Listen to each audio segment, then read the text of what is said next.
you're a videographer. Yes, Your Honor. Are you telling me you've never seen any of those videos? That's correct, Your Honor. You had them and you didn't look at them. Tell me what you think his work is worth. It's worthless to me. This is Judy Justice. Rosa Brooks is suing videographer Garrett Manny for unfinished video services.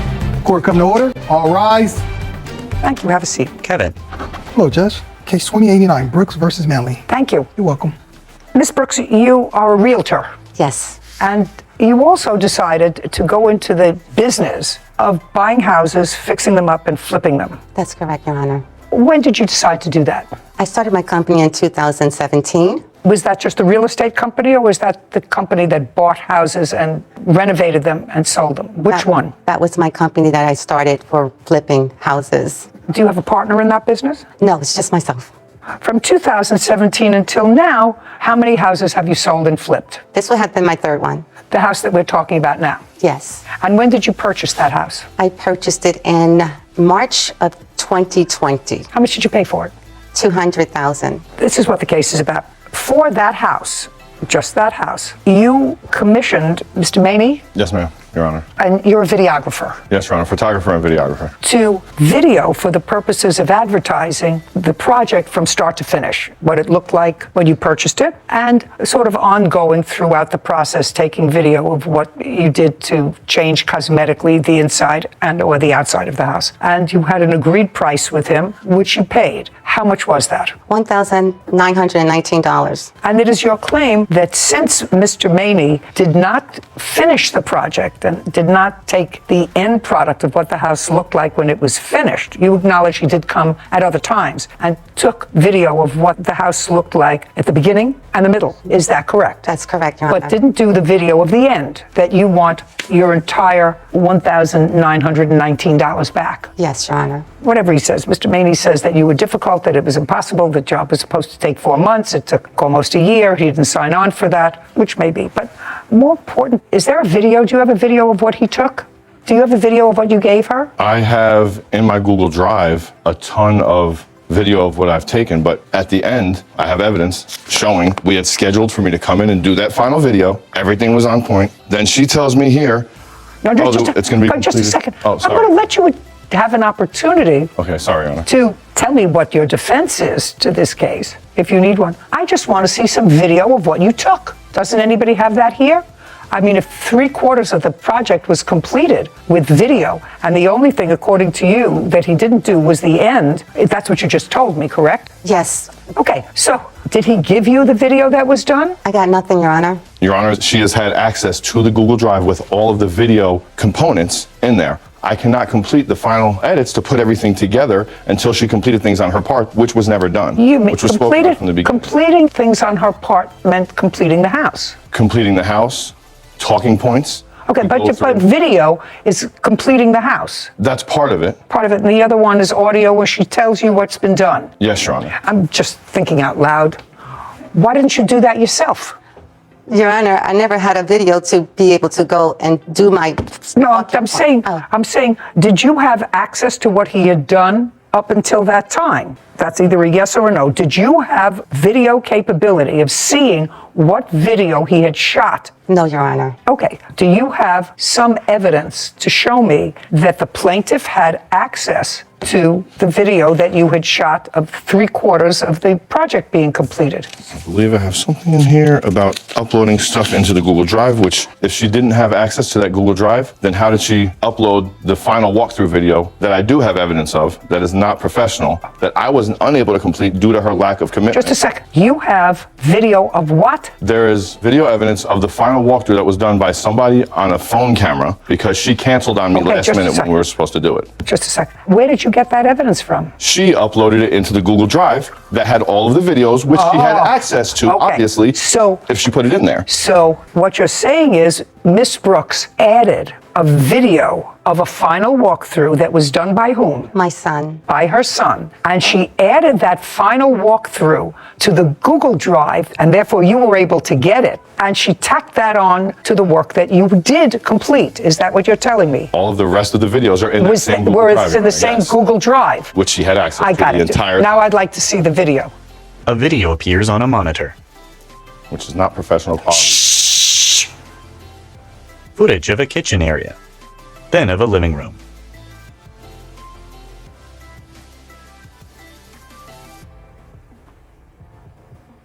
Judy turns to Rosa. What did you do with that, Miss Brooks? Your Honor, What did you do with it? nothing. Caption coming up. At first you told me you didn't have access, that you never saw them. Then they were available to you and your son to be able to look at them. You say you never looked at them. I actually find that unbelievable, Ms. Brooks. Honor. I find it unbelievable that you had them and you didn't look at them. The courthouse. The Judy Justice logo appears. In the courtroom, Rosa and Garrett.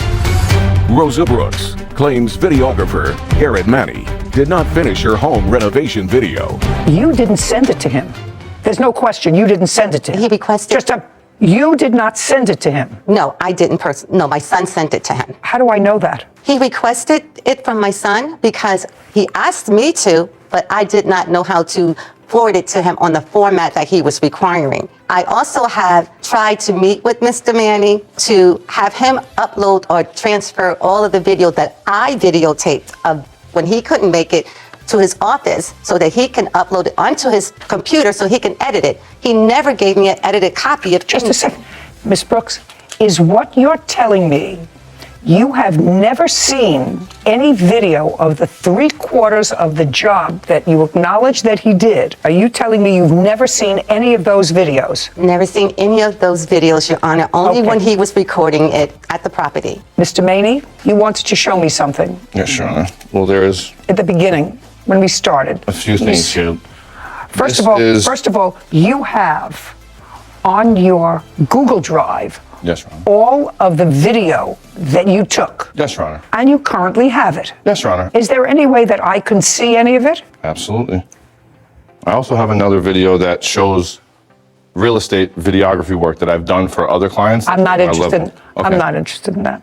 You should also be able to see on the Google Drive who has access to it.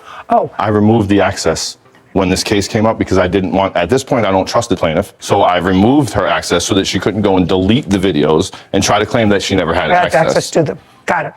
Let me see. Give the phone to Sarah, please, Kevin. There it is, flip videos. That's all the different files with all of the different videos.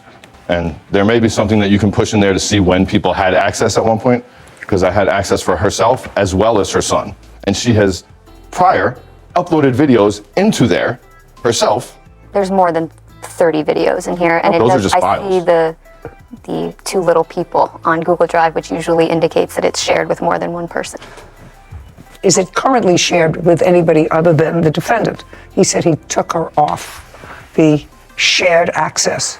Rosa Brooks does have access to all of the videos. She does. Your Honor, can I explain why he set up that folder? Because I also took video myself to upload onto that. He showed me how to do that. He told me that you also did, but he said that this file also includes the video footage that he took. Yes, but it was never Okay. edited, so I can do voiceovers. Just a second. I asked you a specific question, Ms. Brooks. I said, did you ever see any of the video that he took? Your answer was no. No. Correct? Correct. Well, the fact that you didn't look at it, I don't believe. I find no validity to why, if you had it and you were coming to court today and you were dissatisfied, why you wouldn't look at it. You had your son have access to it, and I don't know how old your son is, who took the end video. I'm going to look at some of it. But it's clear to me that Mr. Maney performed a substantial amount of work for you. Clearly, $1,900 worth of work. Clearly. So what happened at the end that caused you to have your son do an end look at what the place looked like? I don't know why, but Mr. Maney said that he has an email from you that I'm going to look at now. That would sort of be dispositive of what happened at the end run of this case. Well, Sarah, could you give me just one look at his? Sure. So he has all of these different files for different sections of the home, driveway, fireplace, and if you click on them, these are all of the videos taken for flooring. And if you click on this, it's a video of them doing flooring, and you can see who has access to the clips. Her son, Jeffrey the and plaintiff, Rosa, and and that- the owner is the defendant. Okay, got it. And there's probably over 50 videos in the file.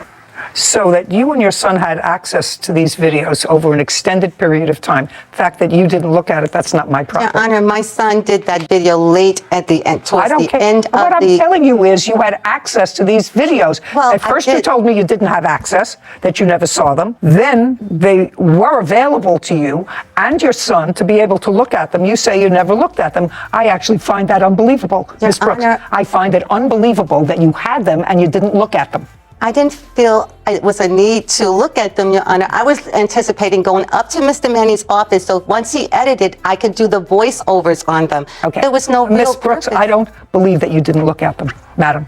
This was a $200,000 investment that you made, and this was a project. The first time that your business had done it, I don't believe that you didn't look at them. How much did you sell the set up house? that folder for me to How much put did you put my how much did you videos into. How I much did did not you? look at You're his- trying to talk over me. That's Your not Honor, happening. I'm not You doing- sold the house in what month and year? The house closed on January 2022. And what did you sell it for? $555,000. So you made $350,000. No, Your Honor, $270,000 went into the house renovation. Just a second. You sold it for $350,000 more than you paid for it. Your Honor, I use hard money, and there's lots of Just a fees. second. I know you're arguing with me. You bought it for $200,000. You sold it for $550,000. Yes. My math is not great, but that's a difference of $350,000. That's all I said to you. I said you bought it for $200,000, you sold it, and the difference between the purchase price and the sale price was $350,000. Yes, that's correct, Okay. Your Honor. Caption coming up. So even if you made in those few short months $150,000, you didn't do the physical labor on the house. You had workmen do the physical labor on I the did house. some of it, Your Honor. Well, you made a handsome profit. I want you to tell me what you think his work is worth.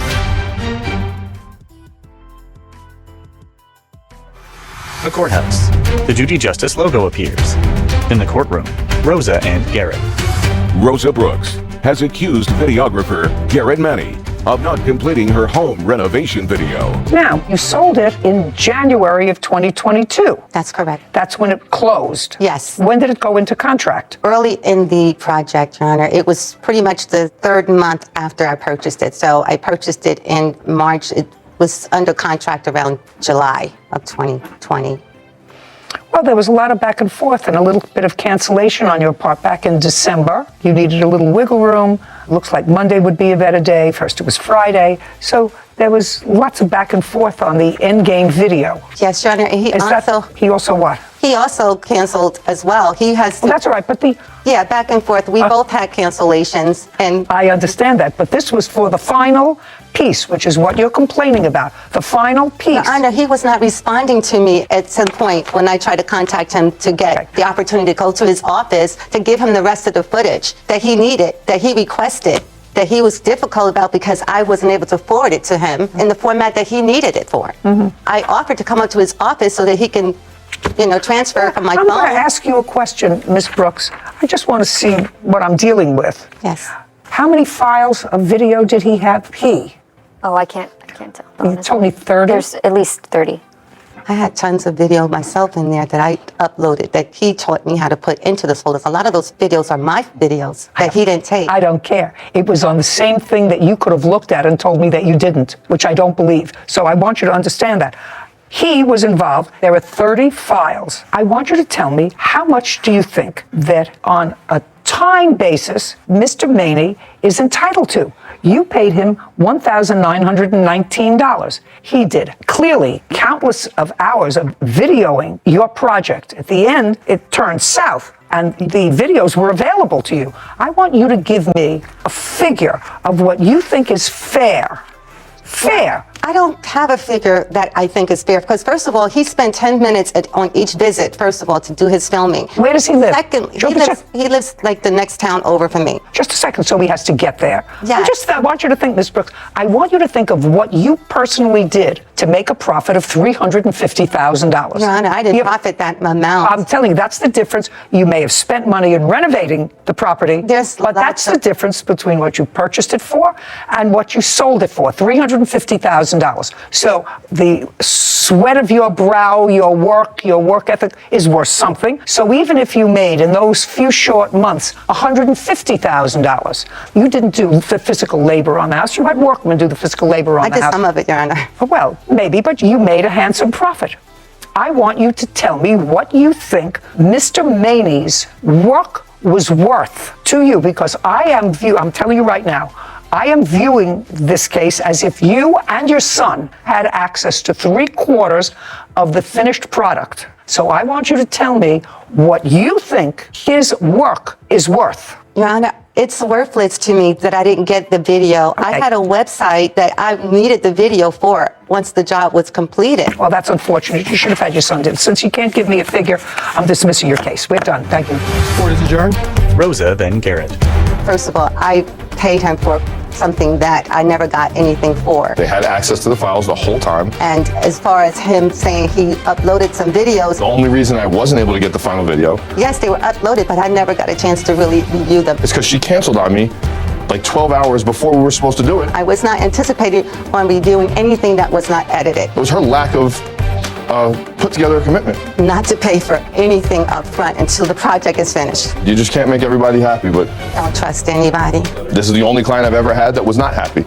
That says something. Sarah and Judy. I love Google Drive. They leave a record. You can see who started the file, who shared the file, who has access to it, who had revoke access. So I could see as soon as I logged in, he was very organized. He had different areas of the house labeled, individual videos of flooring progress, all of those were owned by him, shared with the plaintiff to be able to view them. So I don't understand why people lie about things that are so easily to be fact-checked. And did it make sense to you that if you had this project going, and it was the first time that you were memorializing one of your flipped houses, although she had two before, that it was something that she was interested in? I know for myself on Google Drive, you get emails when things get uploaded. I would have been checking the second that the video got It doesn't make sense that uploaded. she didn't look at them. No, not at all. There were some videos that she potentially did add to the Google Drive, so I did see some of those. Well, that's so interesting, because in order to be able to do that, you have to have to have know access. that. Right.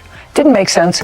Not only didn't it make sense, but she had an end video, and it was clearly from the emails back and forth. She would make a date and then say, you know, her buyers aren't exactly ready. She needs a little more wiggle room. Could you make it this? She made it. Anyway, I found it sort of unbusinesslike. Did not say. Somebody did work, clearly spent hours videotaping for her. So if you didn't get your final video, but 3/4 of it was finished and could easily be edited by anybody, to find the work he did worthless. I feel like it was a little bit of buyer's remorse for the video because she was intending to use this video to maybe attempt to sell it. I presume it was to try and sell the home or her business as a flipper. Her business as a flipper. I feel like she found the buyer for the house and said, man, the video is not really worth anything to me anymore, and just didn't want to pay him. She had paid him, she wanted it back. Yeah. It was crazy. Title, Judy Justice. Have you been cheated? Go to You tested positive for serious drugs. While under the influence of those drugs, you drove your children to the doctor's office. I'm not finished yet. Okay. Why would you feel comfortable about leaving your own children with your sister if you felt that she neglected her own children? This is Judy Justice, playing her sister, Tiffany Acuna, for rent and property damage. Court come to order. All rise. Have a seat, please. Kevin. Case 2109, Noble versus Acuna. Thank you. You're welcome. Miss Noble, this is your sister. Yes, ma'am. Older or younger? Younger. Any other siblings? Many. How many? I have 5 sisters and 4 brothers. And you have kids. How many children do you have? I have 3 daughters, How old are they? 18, 15, and almost 12. And you? I have 3 children, and they are 10, 5, and 2. There came a time when, that was in August of 2021, according to your complaint, that you were having some housing difficulties with your children. No, that's not true. Well, Miss Noble, what led you to believe that your sister was having some housing difficulty? Because you start your complaint by indicating that she was about to become homeless. Her house that she was living in was being put up for sale. So the house that you had been renting, Correct. for how long? About 2 years. I'm not really sure. It was well Was over being a year. sold. Well, I didn't know that until I gave her my notice after I'd already previously asked my sister if we should move in. So you approached her about you moving in with her. Yes, correct. And do you own your own home, Miss Noble? I do. Where you were living there alone with your 3 children. Yes, Okay, and how much rent were you paying? $750. Now, when you decided to move in with your sister, what rent was discussed? Well, she had told me about $400 is what she wanted. Okay, so she said the rent was $400 per month, and that was starting August 1st? Right. So this is what part of this case is about. Part of the case is about rent. You lived with your sister from August 1st, 2021 to a date in 2022 when you finally removed all of your property. Kind of. I did not remove all of my property, but I removed what she allowed me to. To remove on what date? I'm going to say it was mid-May. I'm not sure. May of 2022. So we have August, September, October, November, December, January, February, March, April, May. So between 9 and 10 months. For the 9 or 10 months that you were there, how many times did you pay her $400 in rent? She's going to have a list. I have a list too of our. And you have a list. So why don't you take a look at it and give me the exact Well, number of months? The time I paid her $400 was, I think, only one time. And there was other times I paid her different amounts, but our agreement was because I bought all the groceries, we just kept track on this app, which has a list. I paid way over $400 in total. Well, So our agreement had changed. just a second. Okay. You have an app 10 months. How much did you spend on that app? 12,000 something is right in here on the list. Take a look, because you're going to show it to me. I paid total $10,411. Okay, and she? She total was $11,291. And that was to cover groceries, food, gas money. Her phone was under mine. This is something that I'm going to have to simplify. There came a time when there were issues with regard to you not paying her $400 a month rent. And you discussed it with her, correct? And in what month was that? April. It was before April. It was before I had gone on vacation. What month and year? December of 2021. So what I'm reading in December of 2021, you had a dispute about how much you were spending, how much you weren't spending, and that $400 was not being forthcoming just for rent. You see, I can understand that the two of you decided to split bills, everything other than the $400 in rent. You each have 3 children. You're 2 adults. Let's get to December. Was it the beginning or middle of December that you had this discussion about just pay $400 a month and we'll deal with it? Maybe the middle. Okay. So we have January, February, March, April, and you moved out in May. Correct. I was kicked out illegally. Yes. In May. Yep. Left in May. So that's 5 months. It was suggested by your landlord that just give me $400 a month and we'll split groceries. In April, I have the proof of the text. Just a second. So we have January, February, March, and April. 4 months. Did you give her $400 a month for those 4 months? Nope, it was never discussed before then. I have the proof that it was discussed in April. I'd like to see it. Thank you. It was discussed in April again. Okay, just a second. I just want to see the proof. Well, show me if you have proof of an earlier conversation. I don't. believe that there was an earlier conversation. Let me see the one that occurred in April. It was mainly the receipts. I'm not getting involved with that at all. Right now, you had a place to live with your 3 children for much less than the $750 a month that you were paying at another residence. Right. And I spent way more on groceries. I did all the groceries. Whatever, your children didn't need more.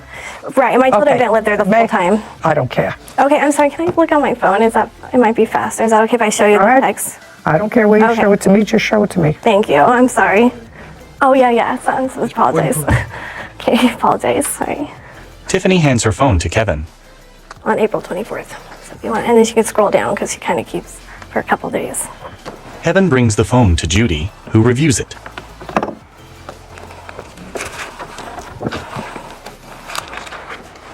Oh, that wasn't an agreement, madam. These were final acts of desperation to get you to pay $400 a month. Here. That was the first time I'd heard, about her. Oh, no. That wasn't the first time you heard about it. Right. Because the first line is $400 better be under my door. Right. So that's Right. not the first time you heard about it. Right. That's an act of desperation. Okay, so you had this conversation with her in December, and she was there until May. And according to you, you only paid $400 once. That's $2,000. By the way, how are your children supported? I work. Well, I work, yes. Is that a full-time job or a part-time job? It was part-time. Well, you don't support yourself and your 3 children with a part-time job. Do you get any child support for them? I did get child support for 2 of them, yes. For 2 of them? How much child support do you receive? 300. 300 a what? A month. Do you get any other assistance? Yes, I had food stamps. Do you still have food stamps? Yes. How much a month? For something. I'm not exactly sure. And when you bought food for the household, you used the food stamps as well as your other money from your part-time job. And got it, Sometimes, yeah. $400. So far, you owe your sister $2,000. That's for back rent. Now, you want to go through the damages that you allege that your sister caused? Yes. So I had 2 couches, and those went away. What do you mean both went away? What does that mean? She got rid of them. While she was living there? And you knew about it? In what month? It was when I came back from vacation.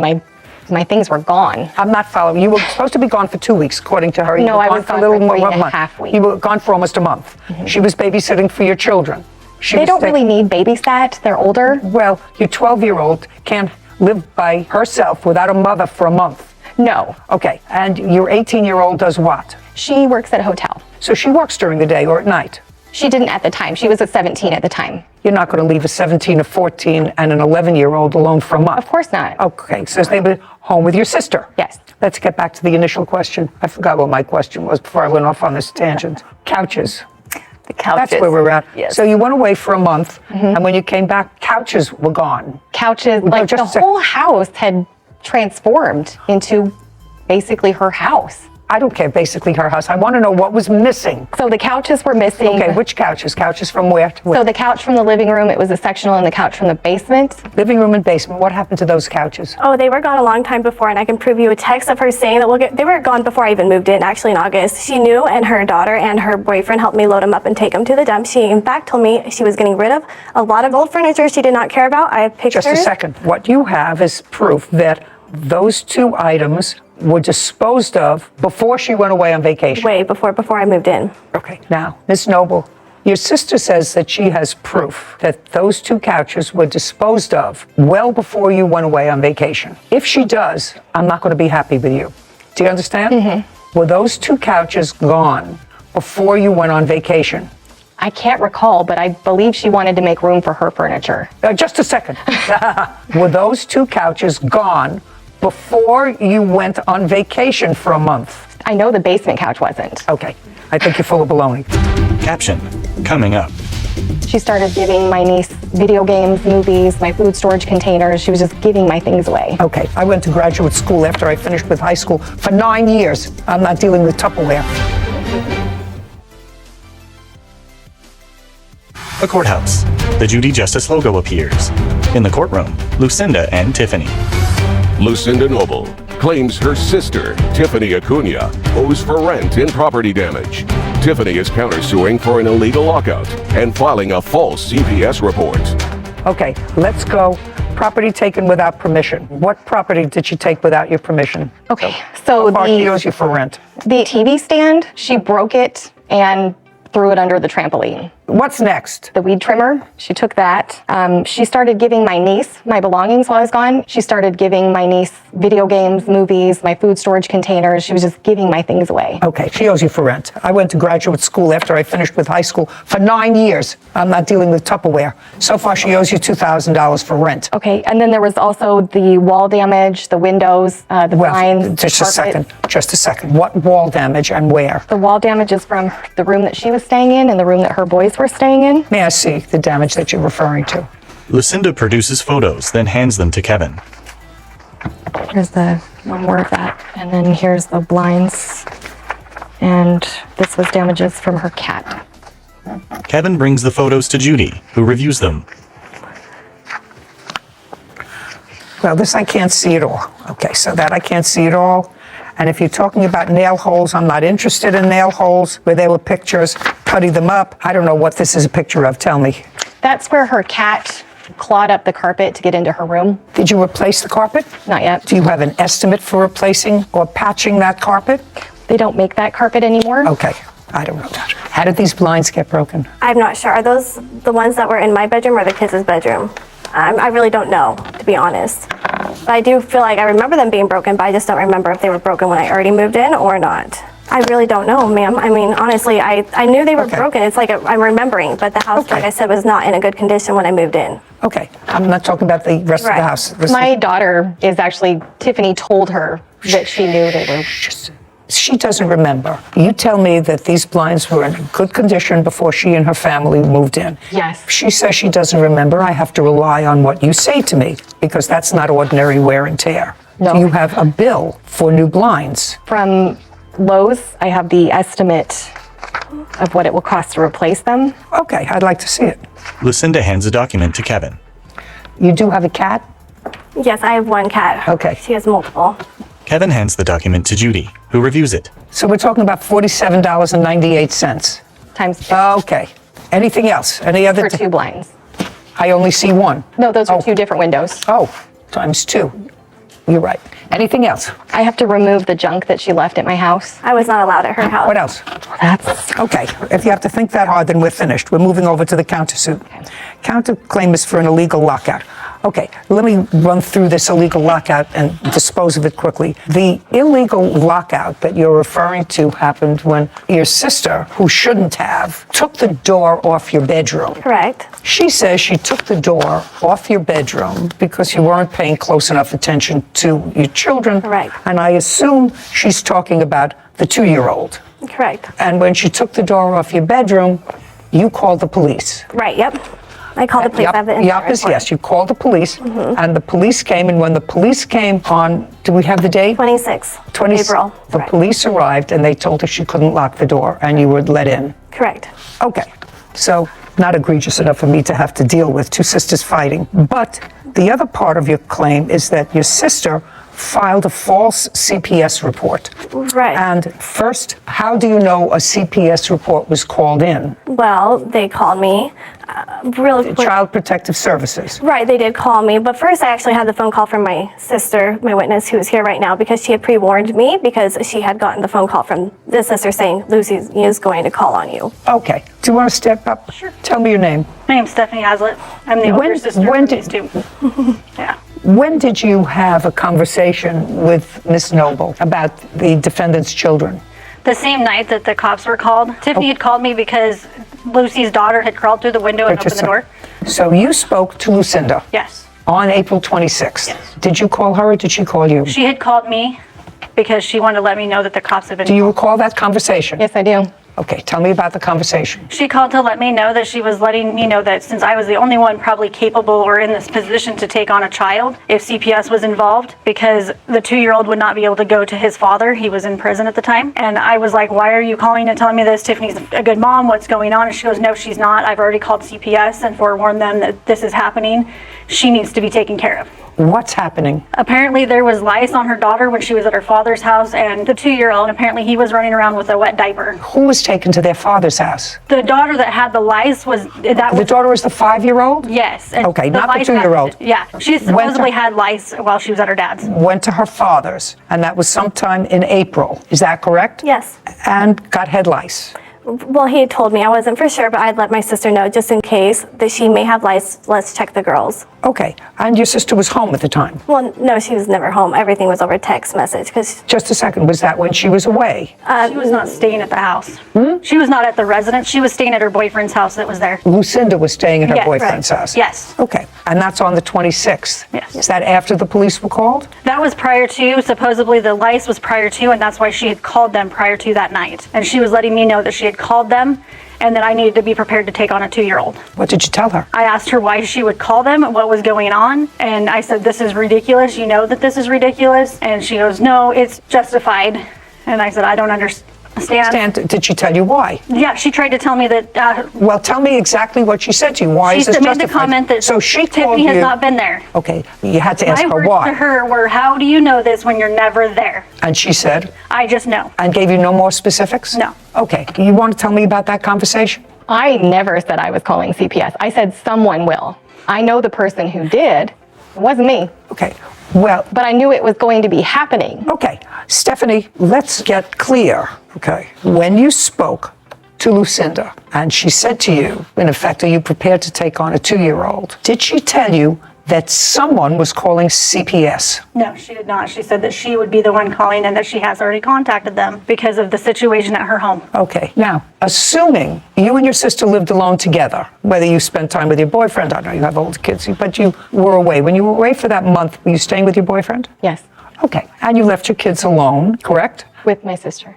With your sister. Now, why would you feel comfortable about leaving your own children with your sister if you felt that she neglected her own children? They didn't need the amount of care that a 2-year-old does. Are you telling me that a 15-year-old doesn't need a lot of care and watching these days? Or a 12-year-old or an 11-year-old doesn't need a lot of watching and supervising? Is that what you're suggesting to me? Not as much as a 2-year-old. Well, one is a physical watching to make sure that it eats and drinks and is bathed periodically. The other two are far more difficult. You got to have eyes all over the place to watch a 15-year-old and an 11-year-old. Got to have your eyes on their computer. You have to have your eyes on their iPad. You have to have your eyes on their schooling, on their homework, on their everything else. You take a month to go off with your boyfriend. That, to me, is not participating with your children, especially since you suggest that your sister, with whom you left your children, was neglecting her own children. Your Honor, I would just like to say that I was reaching out to her a lot of the time too, where I would get 1 week there was nothing. She said, I'm sorry, I had no Wi-Fi. Her children were skipping school. They were not listening to me. They would not do their schoolwork. Do I need you to reinforce what I just said? Right. I don't need you to reinforce what I just said. Caption coming up. You had had a history with methamphetamines. You refused to meet with caseworkers, according to the report you gave me. I have other reports too, if I may, please. Thank you. I'm not finished. A courthouse. The Judy Justice logo appears. In the courtroom, Lucinda and Tiffany. Lucinda Noble is accusing her sister, Tiffany Acuna, of refusing to pay for rent. Tiffany claims Lucinda wrongfully reported her to Child Protective Services. Now, do you have something you want to say? Many things, actually. Well, many things. I don't want many things. What I want, stand up. What I want to know is you're her daughter. Yes. Your first name? Anna Noble. Anna, what do you do?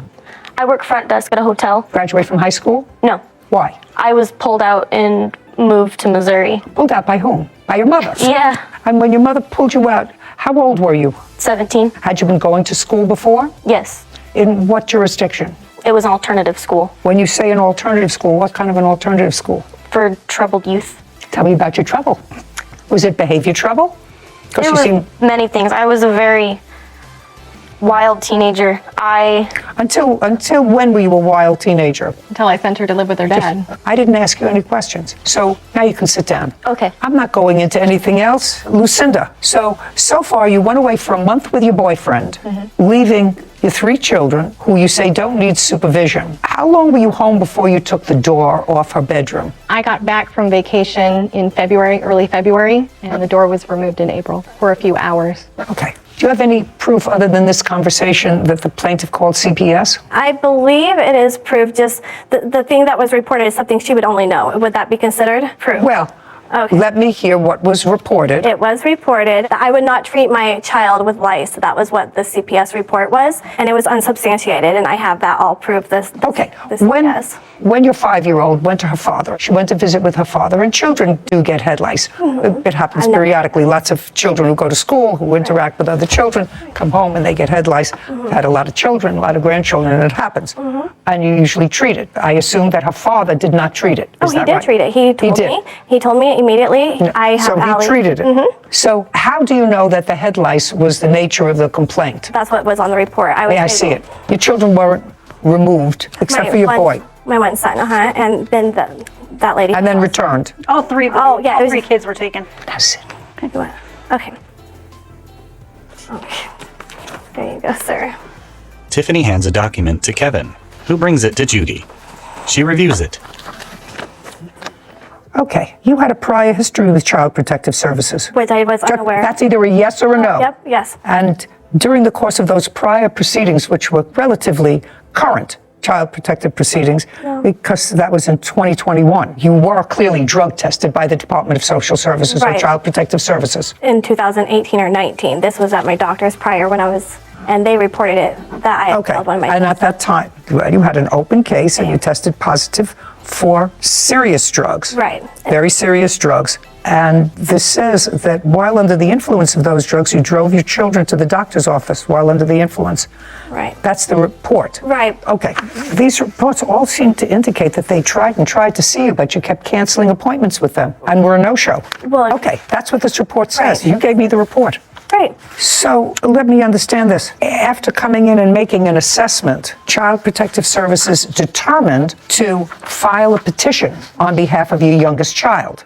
Yes, they did. Okay, yeah. Well, after everything I read there, I think that was probably a good idea. I don't know what happened with that. I assume that the petition was ultimately dismissed if you have your children back with you. Right Do you away. have your children back with you? Yeah, right away, since I went to court that day. That's okay.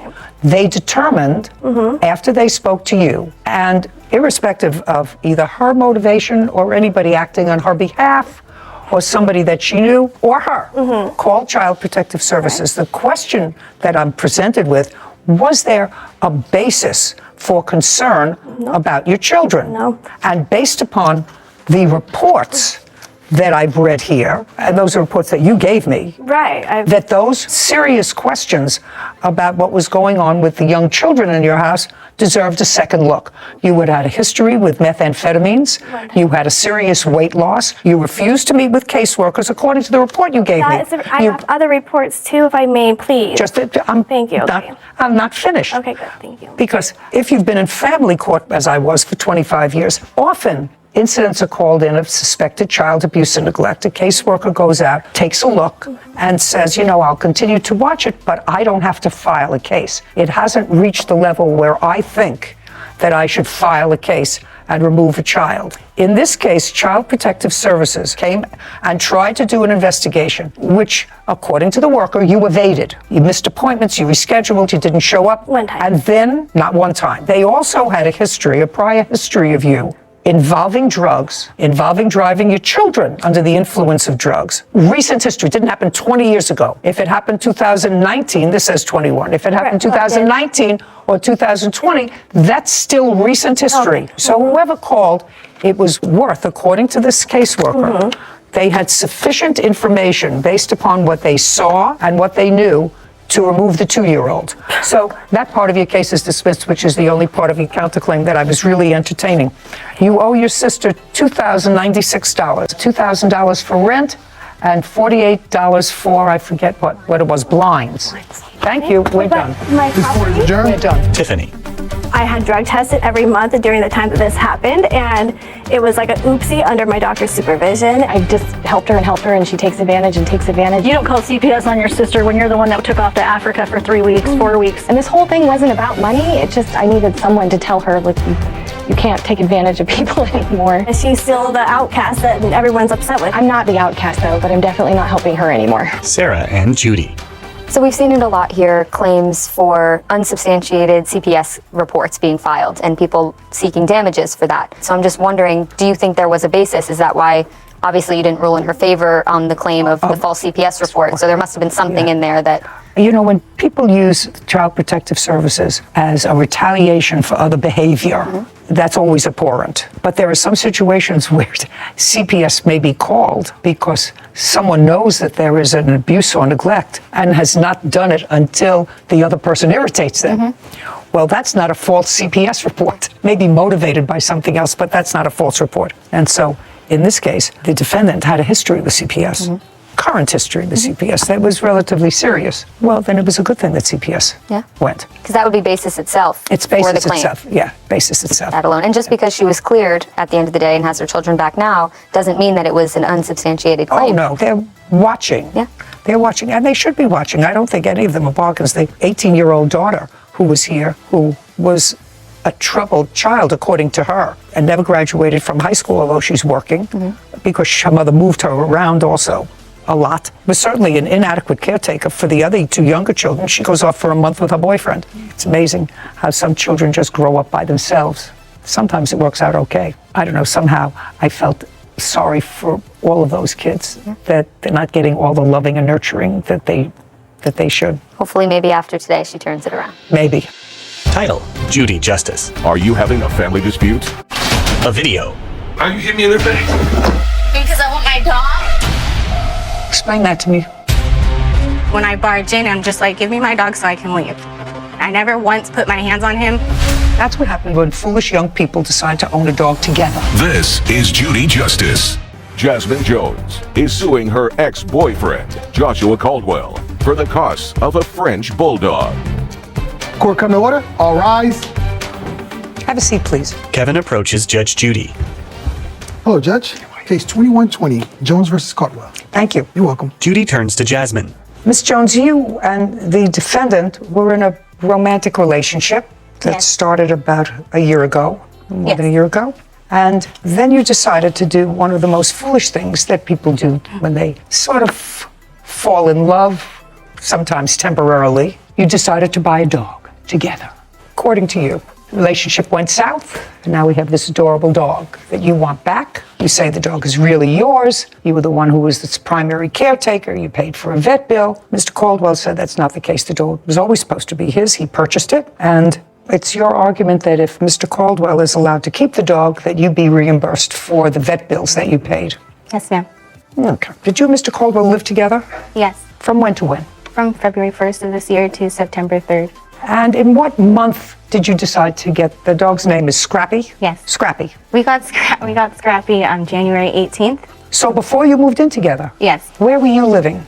I was going back and forth from my mom's house to Joshua's. I already had a key in January. I was staying Okay, there but for you were most of living it. with your mother Yes. in January. Yes. And who was the breeder of this dog? Did you buy the dog from the breeder or from? From the breeder, Andrew. Now, Andrew was sitting over there on the defendant's side, so I assume that Andrew was a friend of your boyfriend's. Yes. Stand up, Andrew. Frederick holds Scrappy. I have a couple of questions for you. Okay. That's Scrappy. Yes. Scrappy is about 8 months old? He just hit a year about 2-3 weeks ago. Oh, so still a puppy. Yes. Looks very healthy. When Scrappy was purchased, was the amount paid for him the same as was paid for the other dogs in Scrappy's litter? No. How many puppies were in the litter? 5. Did you charge Mr. Caldwell or Miss Jones for Scrappy? Mr. Caldwell. How much did you charge him? $3,000, Your Honor. Who paid you? Joshua. Mr. Caldwell, did he pay by check or cash? Cash and Zelle payments. Did you ever see Miss Jones in the purchasing process? Yes, I seen her. Tell me about it. At the time when they came to pick up the dog, she was his girlfriend, but there was no connection with me. And Was that the first time you had met her? I've seen her around because we would work at the gym together. We're both personal trainers, so I would see her around the gym sometimes. Had you discussed with your friend Joshua? Yes. While you were working with him in your personal training at the gym, had you discussed with him getting a dog? Yes. When? I can't recall the exact date, but I know that he had seen that I had bought my dog and that I was getting into the business. So he contacted me early in, say, 2020, stating that, hey, I want to eventually, when you have a litter, get one of your dogs from you. Do you remember what month that was in? I'd say, well, Scrap was born October 2021.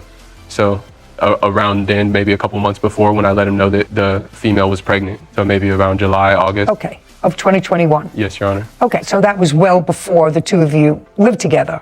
Yes. Did you ever hear from Miss Jones? Did she ever call you before you saw her when they both came to pick up Scrappy? No, Your Honor. Okay, you can sit down now. Cute. Miss Jones, who paid for Scrappy? Me and Joshua. Show me. Jasmine produces a document. I have here Zelle and Venmo payments to Joshua. The first one is in February, and then he didn't start asking me for large amounts. Hold on 1 second. Hold on. Judy reviews it. These don't look like anything like payments for the dog. What are those payments? $100, $500, $350 in June? What were those for? They were all payments towards Scrappy. He started asking me for $200, $350 at You mean that after time. you already had the dog? Yeah. Because you got the dog. Yeah, but he didn't pay for him straight up. And his friend told us that we could pay for him at will. He didn't give him money the first day that we picked him up. Okay, I'll go back to you. How much money did Mr. Caldwell pay on the day he picked up the dog? $0. When was the first time he made a payment? Now you can stand up again. Frederick rises. He made a payment shortly after, within the first month, of about $300. So in January, he made first payment, Of $300. and in January, there is no Zelle payment from you at all. When was the next payment? Do you recall? I believe in March he paid another $200. Well, do you have records of what you paid, sir? Yes. I'd like to see them. I just want to see what you paid and when you paid it. By the way, while he's looking for that, When you lived with Mr. Caldwell, did you both contribute to the rent? My contribution to the rent was paying for the groceries, so I have all my receipts. So the answer is you did not pay rent. That was our deal. Me But the answer is you did not pay rent. No, ma'am. Did you pay any utilities? Only when he asked me for extra money to pay his phone bill or to pay for the Wi-Fi sometimes. And when you paid for these extra things, Wi-Fi or its phone bill, did you pay by cash or did you pay by... There are extra charges in there that I didn't highlight. The ones that are $20, $30, those are for gas. The $70 one is for his card. Well, I just want to know how you know the payment in July for $200, what it was for. I was only giving him money at that time. For Scrappy, he started asking me for large amounts of money for him. So that's when I gave him those. He didn't ask me for anything towards bills for that apartment. Is Scrappy totally paid for? No, How much is owed? $2,300. So the only amount that was paid so far was $700. Yes, Your Honor. Caption coming up. This is what happens, because relationships come and go. 50% of the marriages in this country fail. So why would you think a relationship is going to last as long as a French bulldog?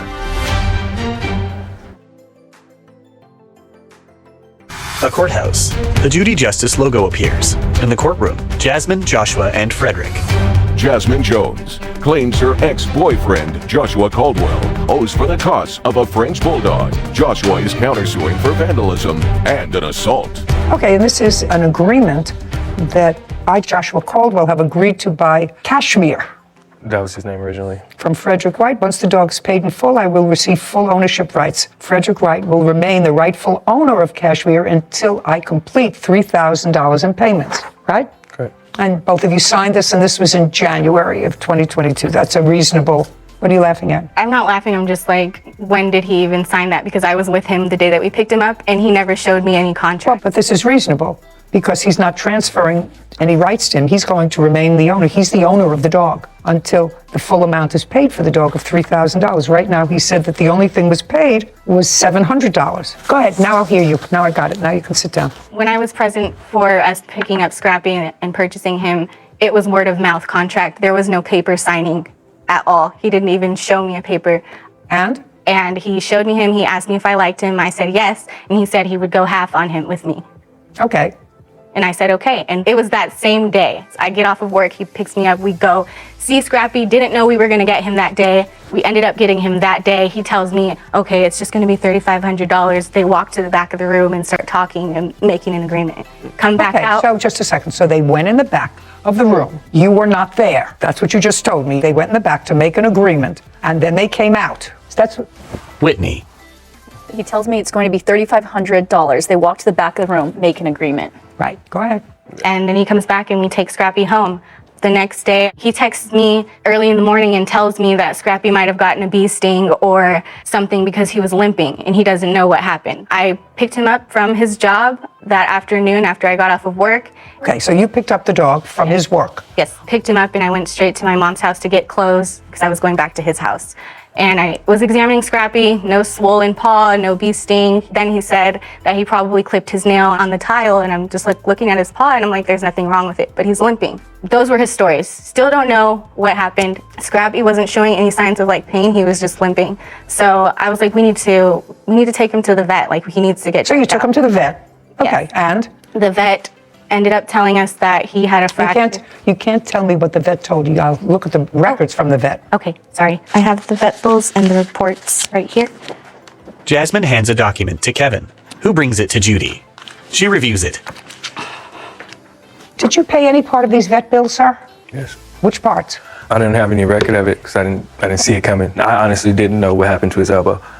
Andrew was there as well. We were both kind of like, we don't know. So I found out after going to the vet that Frenchies have a ligament in their elbow, and this happens often. No one is suggesting that anyone abused the dog. Okay. Oh, That's not the suggestion. My question was a simple one. Did you pay any of these vet bills? They're about $1,600. Yes. I just don't How much have did you pay? any record of it. What? He's lying. I didn't ask you to interrupt. You have to understand, Miss Jones, you can't have this dog. First of all, this dog doesn't belong to either one of you. This dog belongs to him until the dog is paid for. So far, all he's gotten for the dog is $700.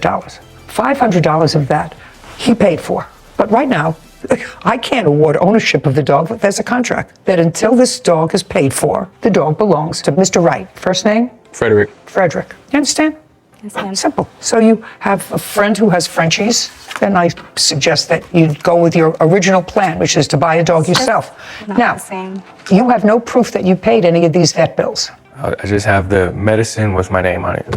Well, the medicine with your name on it doesn't help. $1,600 in vet bills. And you have physical custody of the dog now, right? Right. And your agreement with Mr. Wright is that you don't get ownership of that dog until the dog is paid for. Yeah. I mean, I can't enforce your contract with regard to Miss Jones. The dog was not paid for. I've already offered to pay him for the remainder of whatever Josh hasn't paid him. The contract is with Mr. Caldwell, not you. So that's what happened when foolish young people decide to own a dog together. And they're not married, they don't even live together.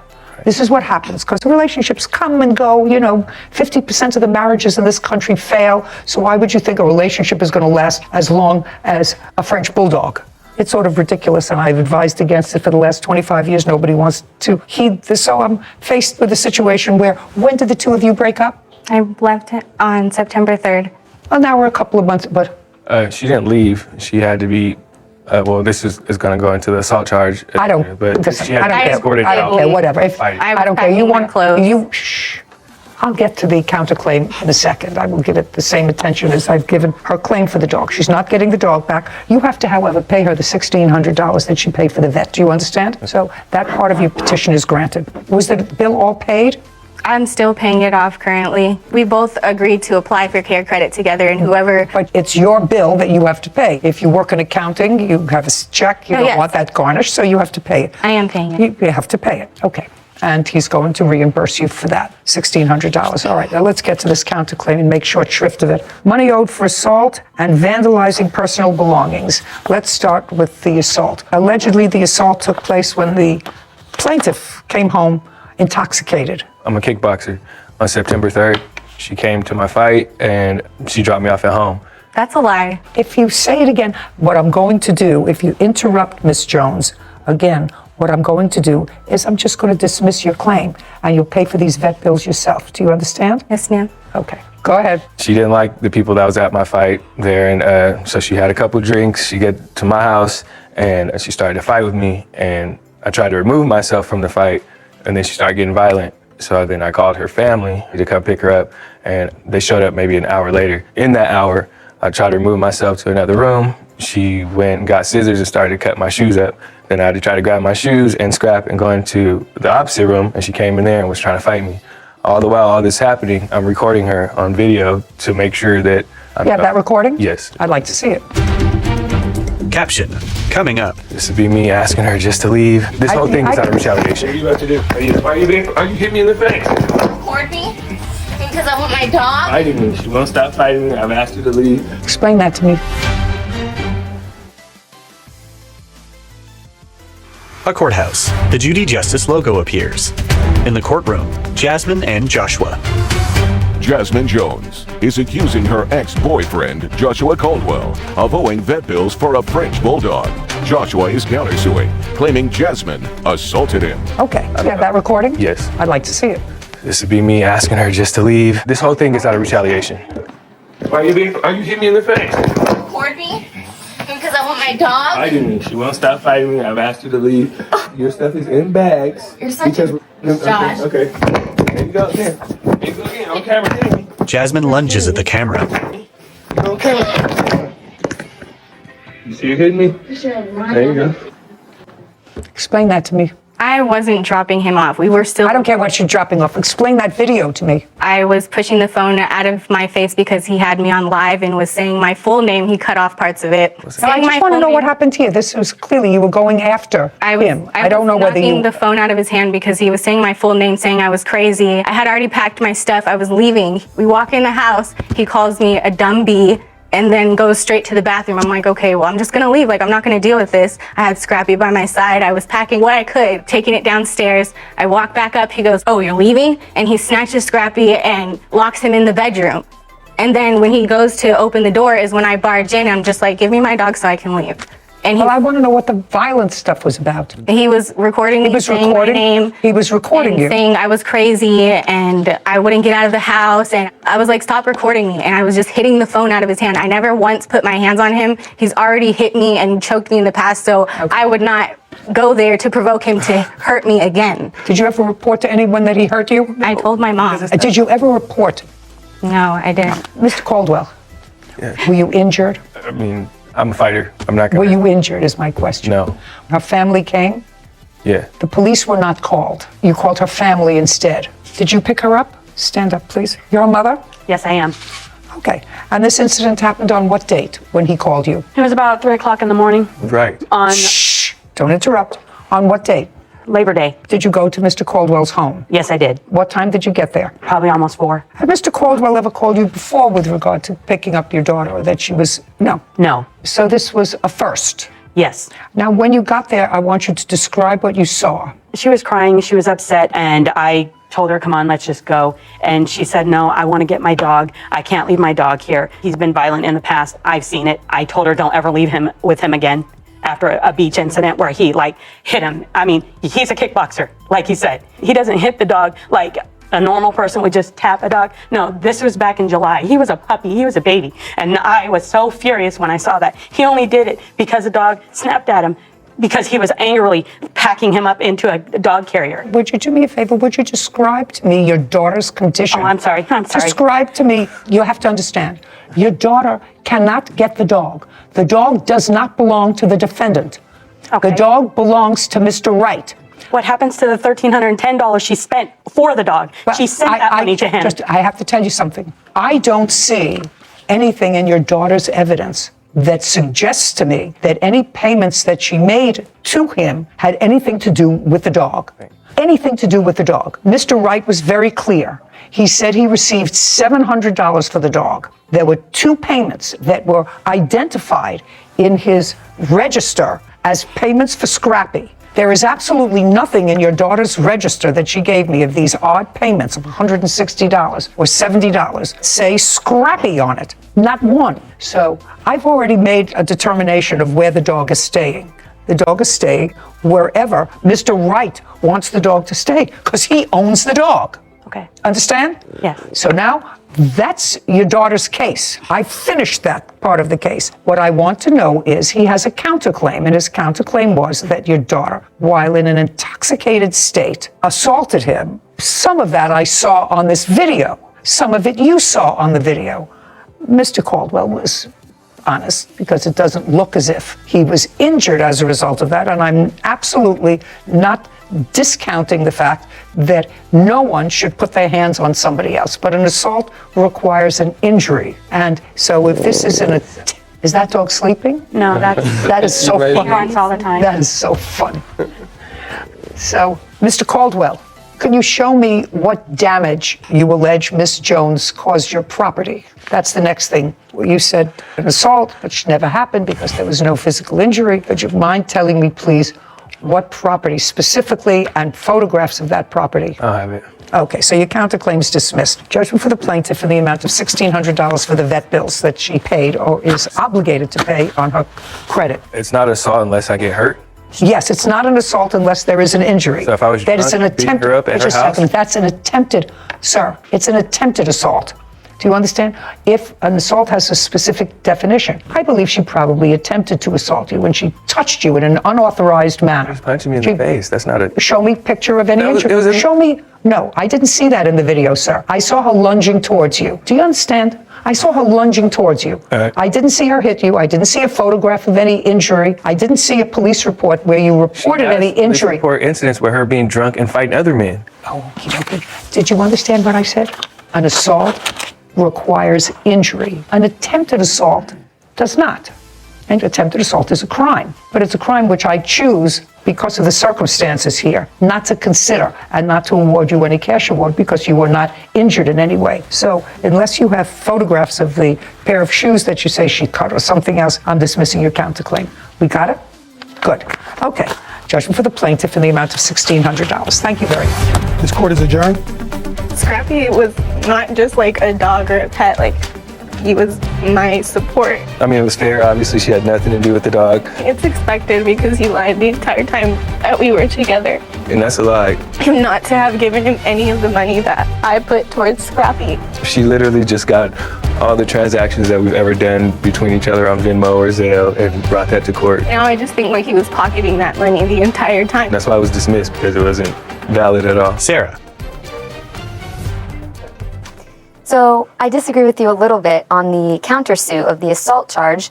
I have a more common law. So assault versus battery, as far as I learned, was assault was just the imminent threat of a harm. You're fearing for your life or offensive contact of some sort, whereas battery is the actual offensive touching. There has to be some sort of contact. So if we're ruling by common law, which I know we're not bound by any particular state's jurisdiction, I would have awarded him something for the assault claim. My training is in New York.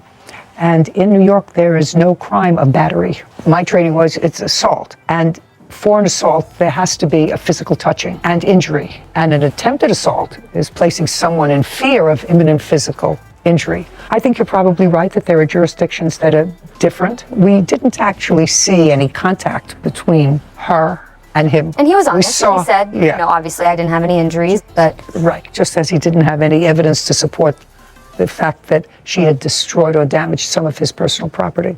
Unfortunate, but you make a good point with regard to the assault. Title, Judy Justice. Want justice? Go to Judy. You're suing your parents for money that you put into a truck. I'm about to put all my money into it. I want the truck. No. I worked all my life with the truck. Man, I want you to stop it. some of my work, blood, sweat, and tears. I can't. I need a break. This is Judy Justice. His parents, Davery and Nathan Celestine, for the repair costs of an 18-wheeler truck. Court come to order. All rise. Judge Judy enters. Have a seat, please. Hello, Judge. Case number 2032, Shaw versus Celestine. Thank you. Welcome. Mr. Shaw, these are your parents, is that right? Yes, they are. How old are you? I'm 26. Just the very broad framework of this case. You're suing your parents for money that you put into a truck that belongs to them. Correct. And they are counterclaiming for money that they say you owe them for a balance of a dog they purchased for you. Mm-hmm. The truck that you fixed belonged to your parents. Yes, the agreement was... The truck that you fixed belonged to your parents. And Correct. what I gather is that you would come into some money. Is not an answer. Oh, yes, ma'am. And when did you come into that money? I never came into any money from them after I fixed Not the from truck. them. I didn't say from them, that you came into some money. Uh-huh. Is not an answer. I'm sorry, yes, ma'am. I came into some So I in want October. you to, in October, you were not employed. I was employed. By whom? Trucking. Is that their company? No, I was working with them and their brother. So you were working with the family? Yes. Okay. That was in October. Yes, October of 2021.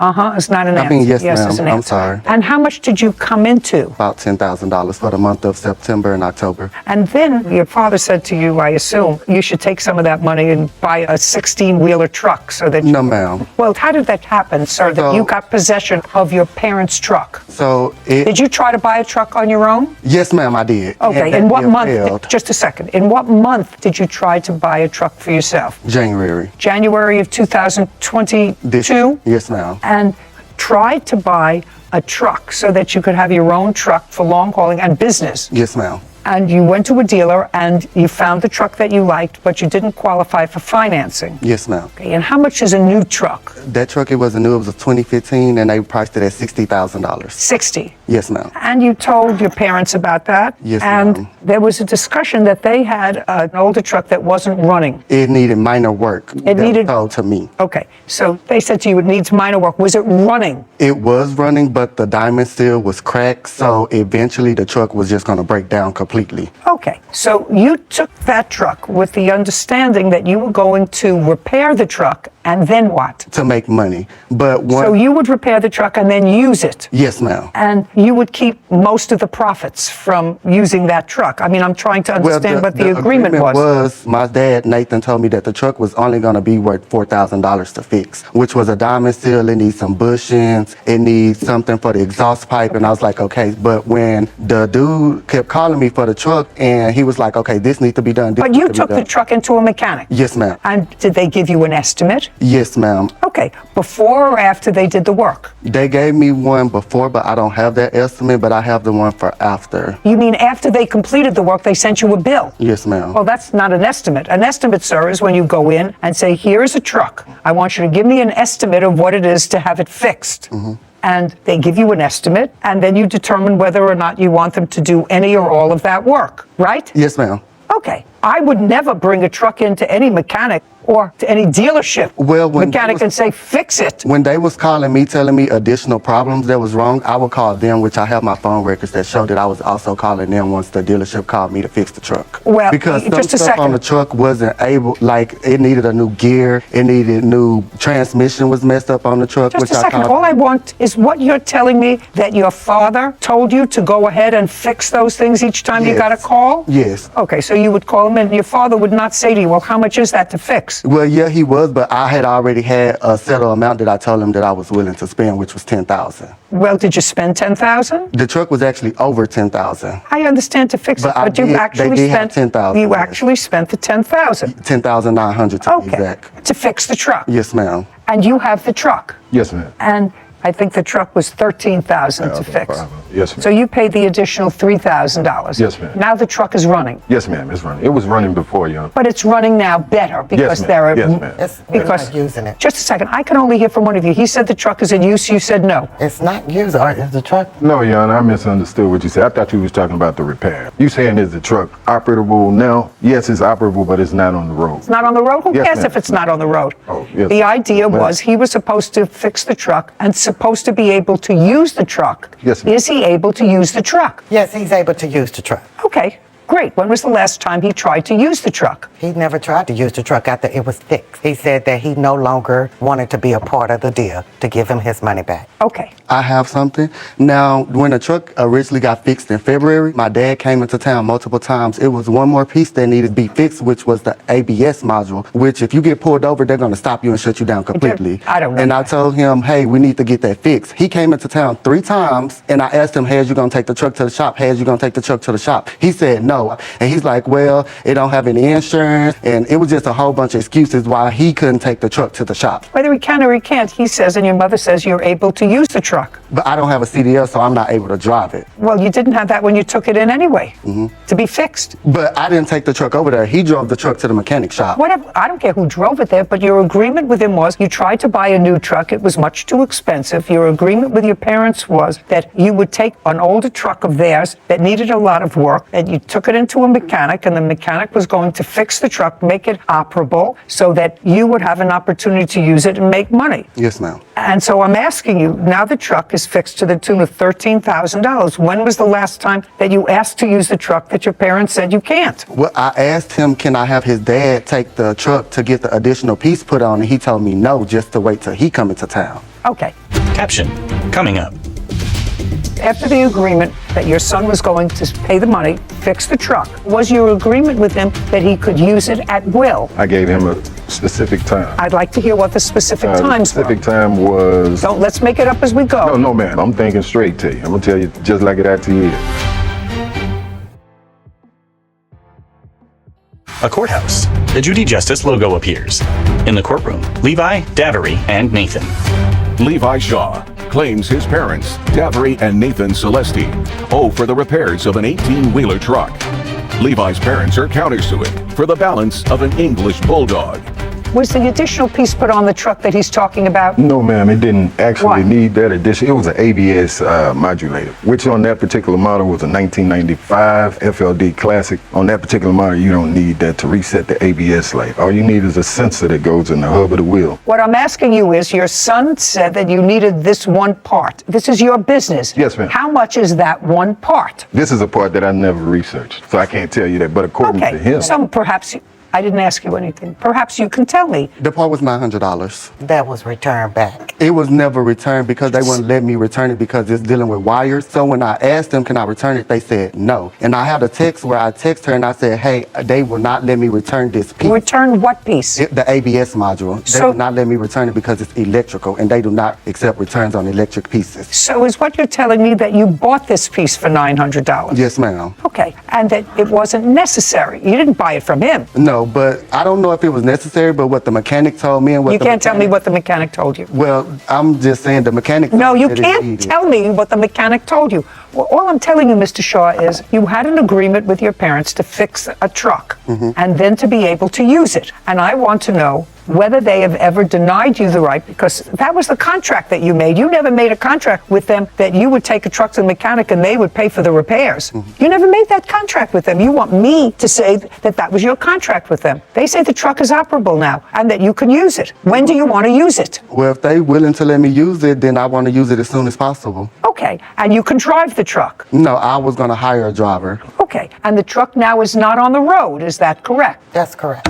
Yes, ma'am. That's Truck right. now, That's right. That's right. the yeah. truck is That's not right. on the road. No, ma'am, it's is not. what you said, Yes. but operable. Yes, it's not operable. Okay, and after the agreement that your son was going to pay the money, fix the truck, and then be able to work at it so that he's getting some benefit from what he put into the truck. Yes, ma'am. Did you have I wanted to ask. I'm not looking at you. Okay. Did you have a discussion with him about how much of the time he would be able to utilize the truck, or was your agreement with him that he could use it at will? I gave him a specific time. Yes, ma'am. I'd like to hear what the specific times The specific time was. Let's make it up as we go. No, ma'am. I'm thinking straight to you. I'm gonna tell you just like it actually is. I gave him specifically, according to him, about 3 months when he probably needed it, to get himself together. No, just a second. You mean he was going to spend $10,000 on fixing the truck and you were going to let him use it for 3 months? Well, put as your long hand as down. he- I'm well, not talking to Well, you. as long as he needed it, I'm gonna put it that way. As long as he needed the truck. Okay.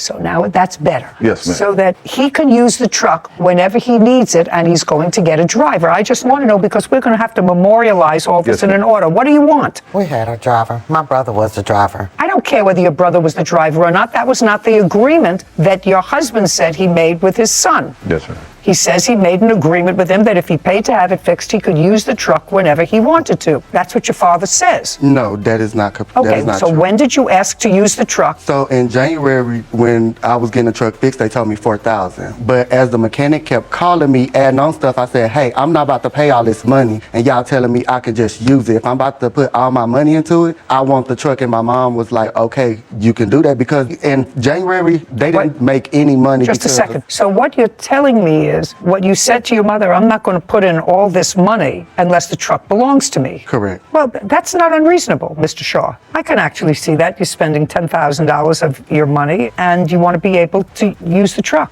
And you want it to be able to not have it on a whim of somebody else. Yes, ma'am. How old is this truck? This truck is exactly 22 years old. How long have you owned it? I've owned it since I was 23 years old. Okay, so you've owned it since it was new. Yes, ma'am. Did you make a living from it? Yes, ma'am, I did. Good. Do you have other trucks now? Yes, ma'am, I do. How many others? Just one other. I'm not no big scale company. I just got one other truck. Yes, ma'am. Can I see the title to the truck, please? To the truck we're talking about? Yes. I don't have that title with me. Why not? I was under the impression that I didn't need to bring it. Okay, and according to you, the truck's not on the road now? No, ma'am, it's not on the road. Do you remember having a conversation with your son about, I'm not going to spend all this money unless the truck is mine? Yes, ma'am, I do remember that Do conversation. you remember where it took place? He was driving and I was at home. So it was over the phone? Yes, ma'am. Remember what month that was? January. January of 2022. Correct. Tell me what you said to him and what he said to you. I told him, I totally understand what you're saying. I said, let me talk to your daddy and we'll see what we could do. But Great. As a parent, that sounds perfectly reasonable. And did you speak to your husband? yes, I did. Did the two of you own the truck? He owns the truck. It's in his name and Nathan's name. So you said, okay, that sounds okay. Let me talk to your daddy. You have to talk to the owner of the truck because Correct. now you're seeking to change the agreement. Do you understand? Yes, ma'am.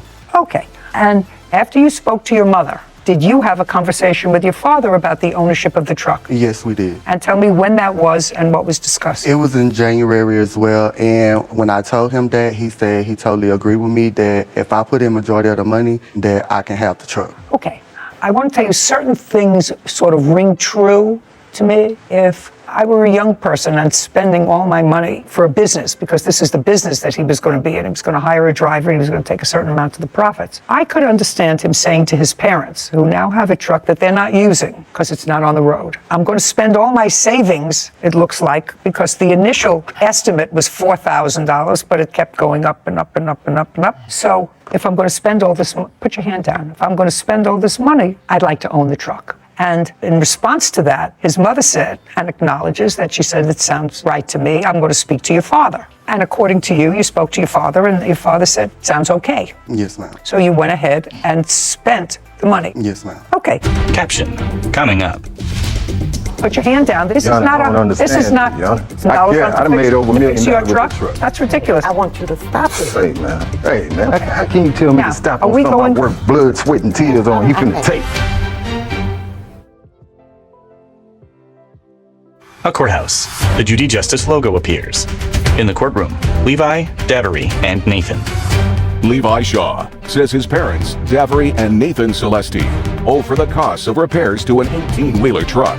Levi's parents say he never used the truck, and it is still not fixed. I'd like to see the bills for the truck. Oh, I have it on my phone. Well, what is that? These was the bank statements because at first they was countersuing for insurance as well. So I was showing bank statements where I had sent them money. So that's what these was for. But I have it on my phone, but I don't have it in the statements. Well, I need it. Levi produces his phone, then hands it to Kevin. Here you go. Is that the one final invoice? Yes, ma'am. I'd like to see it. And it also I have at the bottom where it says it needs the ABS module. Judy examines the document on the phone. Your Honor, can I see that as well? Yes. Well, so the entire amount is $13,000. $13,000 and some change. And your father paid $3,000. Yes, ma'am. This is not the correct invoice. What? I have the original invoice. Fine, I'll take a look This at yours. invoice that was sent to me via, so by their email, which I can pull up their email as well. And it shows that it's paid on the back. Just a second. Yes, ma'am. It's the same thing as he showed me. But it has our name on it. Who cares? The ones that he showed you, it changed since then. Well, but let me ask you a question. No. Unless I'm missing something, No. you're not questioning the fact that he paid $10,000 to fix the truck out of the $13,000 that the truck was. Are you questioning that? No, I'm not Okay, questioning then I don't know what we're talking about. Okay. Let's go over this one more time. When your son said to you, you know, if I'm going to spend all this money, I want to own the truck, and your wife had the same conversation with you, right? She said, I got a call from Levi. Levi said if he's going to spend all this money, he really wants the truck, and she actually thought it was okay. And what did you say, sir? I said that I'm not going to sell you the truck. Why? I will let you use the truck. No, when did you say that? Because I have other children. Oh, no, but your other children didn't put any money into the truck. No, I know No, what just a you're second. saying. Your other children didn't put I any know what money you're into the saying, truck. but there's like- Hand down.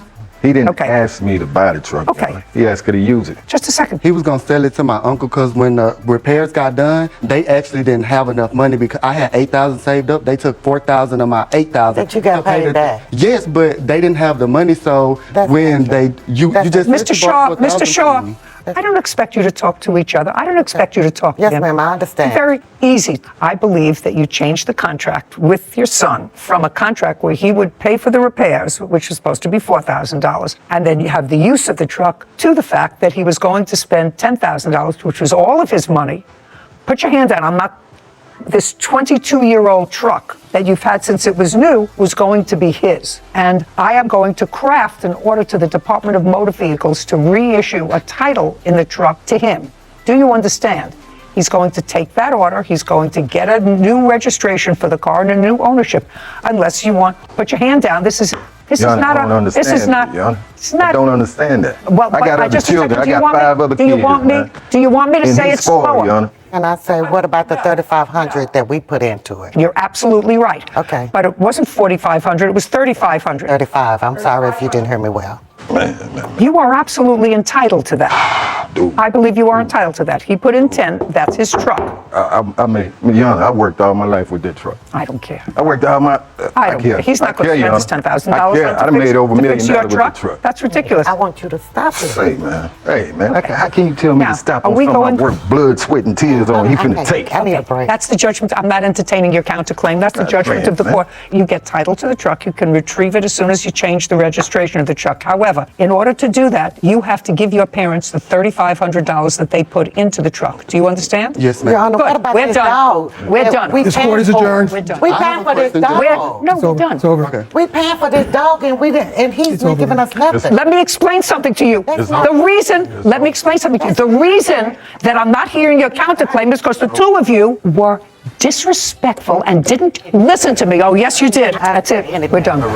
My actions of my response to what she was saying is wasn't nothing being disrespectful towards her. I'm very glad she ruled in my favor. It was the initial, the thought of giving up my hard-earned possessions. It was because I did try to work it out before we came to court, and they was like, no, we're not gonna pay you nothing. I never would have thought in a million years sue my parents, even though they, my parents whooped my butt. But that was just something you had to go through back then. It saddens me. I'm in disbelief that my parents did that to me. I didn't think that they would do that. I mean, I'm not sure. I don't know his plans. I can't talk to him. If you do business with family, make sure you get contracts. You know, I sympathize with the plaintiff's position on this because modifications of contracts are supposed to be allowed when there's a change in circumstance. So it's not like he was attempting to change the contract every Friday or for no reason. He thought that it was going to be $4,000. It turned out to be $10,000 to fix the truck. And as such, he wanted a bargain for exchange. That's a lot more money than he initially intended. So that conversation makes sense to me, that conversation between his parents, that I know we had agreed to this, but now with this new information, this is what I'm comfortable with. Is that okay? I think so. I think that is a common sense interpretation of what happened. For a truck that cost $60,000 20 years ago, to put in $10,000 to it is not nothing. That's a big investment. Well, it probably isn't worth more than that. And the condition that it was in before he had it repaired, their position was unreasonable because now they have a fixed truck that their child paid for. for. Their child paid for. And with the animus between them, it doesn't seem to me as if he's going to get any benefit from the bargain. So the modification of their original oral contract, which I think happens occasionally when circumstances change, as long as both parties agree. And I actually think that both the mother and the father said okay, and then something happened that I don't know about. Don't want to know about. And I don't want to know about it. But I think it's fair that he had possession of the truck since he paid the majority of it. Yeah, I agree. Title, Judy Justice. Are you having a family dispute? Go to Judy Justice. Did you file a restraining order against him? I did. He came to my house unannounced and told me that I was fired. He called and made threats, basically talking about I'm gonna come to your house and everything. No. Play with me. I'll show up at your house. Yeah, that's a threat. This is Judy Justice. Jeremy DeTorres is suing his former employer, Chad Young, for unpaid wages and filing a false restraining order. Court come to order. All rise. Judge Judy. Have a seat, please. Kevin approaches the bench.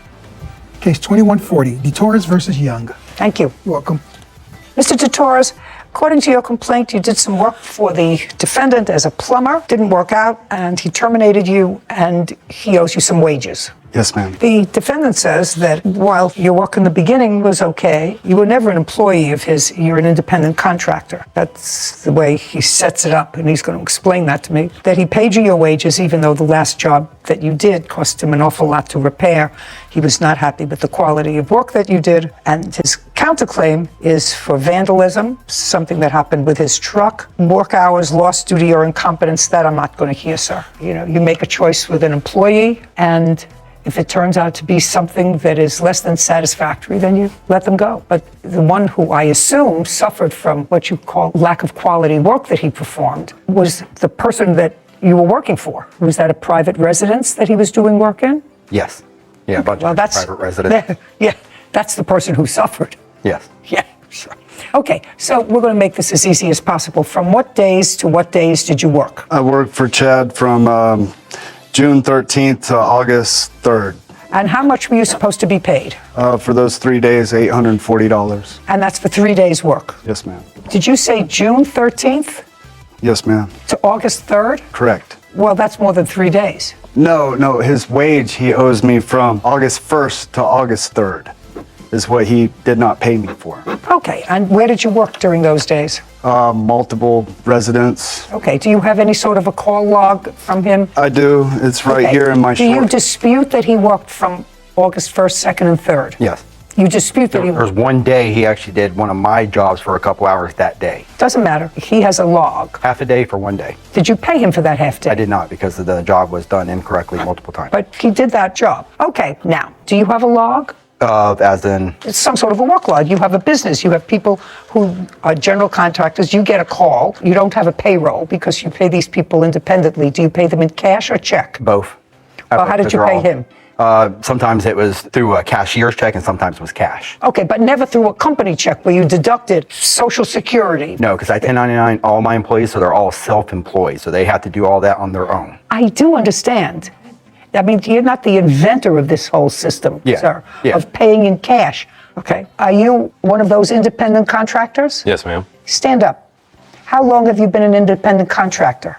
I've been contracted with Chad since July 5th. Of what year? This year, 2022. Oh, so short term. Yes, ma'am. Does he pay you in check or cash? Now look at me. Check it first, and then later on it became through Venmo, and then it's gone back to check now. What kind of check? Cashier's check. Just a straight cashier's check with nothing taken out. No, ma'am. No, I go to my bank to get all that. What? I go to my bank to get the cashier's checks, and sometimes I Venmo him the payment too, just to pay. I understand, but sir, you're not the first person who I know who pays their people in cash and says that you're independent contractors. You're independent contractors. I don't want to know about it. What name do you use for the cashier's checks? My personal name. Is this the first time you've worked for him? Yes. Okay, let me see what you have for August 1st, 2nd, and 3rd. Where did you work? There were multiple residents, ma'am. Well, you have to tell me so that he can answer. He said that you They're worked half a day that he didn't pay you for. Yes, ma'am. So let's say that's a full day. So that's $200. Okay, see, he would email it on his work phone, and I'd follow the addresses there. I Well, then you would have write it on down your my phone. short notes Just on a this. second. Then you would have it on your phone. It was his company phone. He took it back when he came to my house unannounced and told me that I was fired. Redeemed his truck. I got my tools out of his vehicle. Okay, just a second. Do you have your phone? I do. Not the. I have my personal one that I. What about the phone that you took from him? No, that one's actually broke, so it's been with me for the past week. Let me see the notes that you have that you took. Yes, ma'am. Jeremy hands a notepad to Kevin, who brings it to Judy. Fascinating. It's my shorthand, ma'am. How do I know what dates these are for? It was all on his phone, ma'am. Well, that's not him to have to prove, sir. I wasn't able to prove anything when he took his phone back. I just had that's the notes when I was employed for him, as I wrote down. It's not helpful to me. Yes, ma'am. So far, the only thing that he's acknowledged is that he owes you a day's wages, Yes, ma'am. just $210. The other part of your complaint is a false restraining order against you. Yes, ma'am. Did you file a restraining order against I did. him? Do you have a copy of what you wrote in your restraining order? I do. I'd like to see it. Chad hands the document to Kevin, who brings it to Judy. She reviews it. So what got me that restraining order is he called, made threats, and made Was threats. this after you fired him? It was. Okay, so after you fired him, he called you. Made threats. Well, what did he say when he called you? Just basically talking about I'm gonna come to your house and everything. He wanted money. Yeah, I guess, yeah. He said, you didn't pay me. Yeah. Okay. You say you got a text message and voicemail from Jeremy threatening to come to my place of residence. Yes. Can I hear it? Yeah. Do you want me to play it? Or do you want to look at it? I want to look at it. Okay. So, Mr. Torres, did you, after he fired you and came to your residence, took your house, did you call him threatening to come to his house? I did. You did? With the police. It says it on these text messages, ma'am. Okay. I'm going to take his phone and those text messages. Kevin brings documents and Chad's phone to Judy. There's more text. That's just the one where he said he would send me my money. That's the voicemail if you want me to play it for you. Sometimes the transcription doesn't work. Yeah. You want to play it? Just. Sarah presses a button on Chad's phone. Hey, bro. I definitely worked more than 9 hours for last week that I worked for you. I'll be contacting my... Play with me. I'll show up at your house. Yeah, that's a threat. With the police. Just a second. That's a threat. Yes, ma'am. Okay. I've had more. That's a threat. I Just had a more incidents before that as well. May I say something, ma'am? He accused me of going into his gated community, slashing tires on his work vehicle. I stated that I was going to come to his house after, if you read my text, I said to him, hey, bro, I think I misunderstood your text message. If I did, my bad. If not, I'll show up at your house with the police. I never went to his house. I waited to see if he'd be the big man and just send me my money like he said he would. I listened to the message, sir. Yes, ma'am. The message sounded threatening. Did you read the rest of them? I don't care. That message sounded threatening. Caption coming up. Where does it say here that his tires were slashed?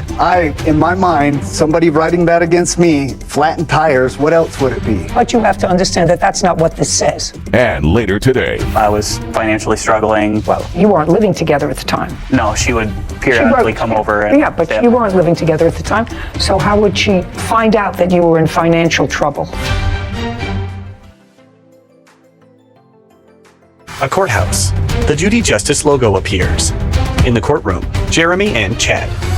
Jeremy DeTorres claims his former employer, Chad Young, owes for unpaid wages and filing a false restraining order. Okay, that message alone, if he felt threatened because you were going to come to his house, and you not only said you were going to come to his house, but you used an expletive before you did that, which sounded threatening. This may be more benign, but that phone message was sufficient for him to file for a protective order against you. Okay, why didn't he show up at the protective custody order? I don't answer your questions. No, you don't necessarily. Absolutely. Some people don't pursue it because once it's done, it's done. It wasn't done. And once it's This done, is the dismissal right here. Dismissal for the No, I didn't show up. I understand he didn't show up, sir. Yes, ma'am. But I'm saying to you, I listened to your text message, and he had an absolute right to see. Can you see where he threatened me as well with all these back and forth texts and calling each other? Because it's in the text You're messages. suing him for money owed for wages and filing a false restraining order. Okay. You've proven that you worked an additional day for which he didn't pay you, which is $210. He has a counterclaim. He says that you vandalized the tires on his car. The rest of it, I'm not dealing with, sir. You pick this employee. You don't then sue the employee if you don't like the job that they do. You fire them and you get somebody else to do the job. But you can't sue him because did the person who you did the job for sue you? No, because we got a really good reputation with because you fixed it. Because it wasn't done right. Yeah. Okay. Even up to that last day I said he worked for me, that job I had to go back to 2 weeks ago that they couldn't close on the house. Then next time you won't hire him. Maybe other people won't either. But I want you to tell me about the tires. I want you to tell me what proof do you have that he had anything to do with your tires? When were the tires slashed, flattened? So the police report was done Friday when he made the threats. Friday, what date? I got the date right here. I think it was August 5th. Yeah, so August 5th is when he did it. August 5th is when the police report was made for the threats. For the threat, for the voicemail? Yes. Okay. Okay, so it was the end of the day Friday, so court's closed for the weekend. August 5th? Yep. And then Monday, the 8th, I went outside to go to work. My tires were slashed in the end. At that point, I realized it was just over and done, and I need to go down and get a restraining order so people can't come onto my my property. Because you believed it was the plaintiff who was responsible. You believed you didn't have proof at the time. Yes. You didn't have proof. Again, and even in my injunction, I knew all I needed was this police report to get the injunction, so I just put in my police report. You're not talking about an injunction. You're talking about a restraining order. Yeah, the restraining order. Yeah. Okay. So I went and filed a restraining. So in my restraining order, I put just my tires were flat. I did not put my tires were slashed at any point because I knew the police report was enough to get the restraining order. Okay, your so I didn't go tires into detail about my tires. Okay, so in the police report, you have that your tires were flattened. No, that wasn't on the police report because that didn't happen yet. The tire incident did not happen. Okay. That happened Friday. Monday morning, I went out in my vehicle to go to work. That's when I found them flat and slashed. Did you file another police report? That's when I went and filed the restraining order that day. Okay, and in the application for a restraining order, you said? That my tires were flat, and that was it. Yes, okay. I didn't mention that they were slashed. Correct. So I don't know how he would know my tires were slashed if I didn't mention it on my restraining order. I don't know. That's an interesting question. Mr. DeTorres. Mr. DeTorres, stop your paper fluttering. Okay. What made you think that the defendant's tires were slashed rather than just the air let out of them? Because I read this police report and it has a mark right here saying, or the file that he did. Show me and make a circle. Right here, damaged property is what I read. He checked that I damaged his property because this is written against me. Mr. DeTorres, do you understand my question, sir? Yes, ma'am. I'm sorry. I'm nervous in the Just a flight. second. This has nothing to do with nerves, Mr. DeTorres. Well, I had no sleep last night. That has nothing to do with sleep. As far as not being... Just a second. Yes, ma'am. What I'm asking you, Mr. DeTorres, is where does it say here that his tires were slashed? In my mind, somebody writing that against me, flattened tires, what else would it be? He lives in a gated community. Well, that could Where's be the surveillance showing me that my leg injury, the way I walk, is very distinctive. Okay? If he's got proof that I slashed or flattened his tires, I said slashed.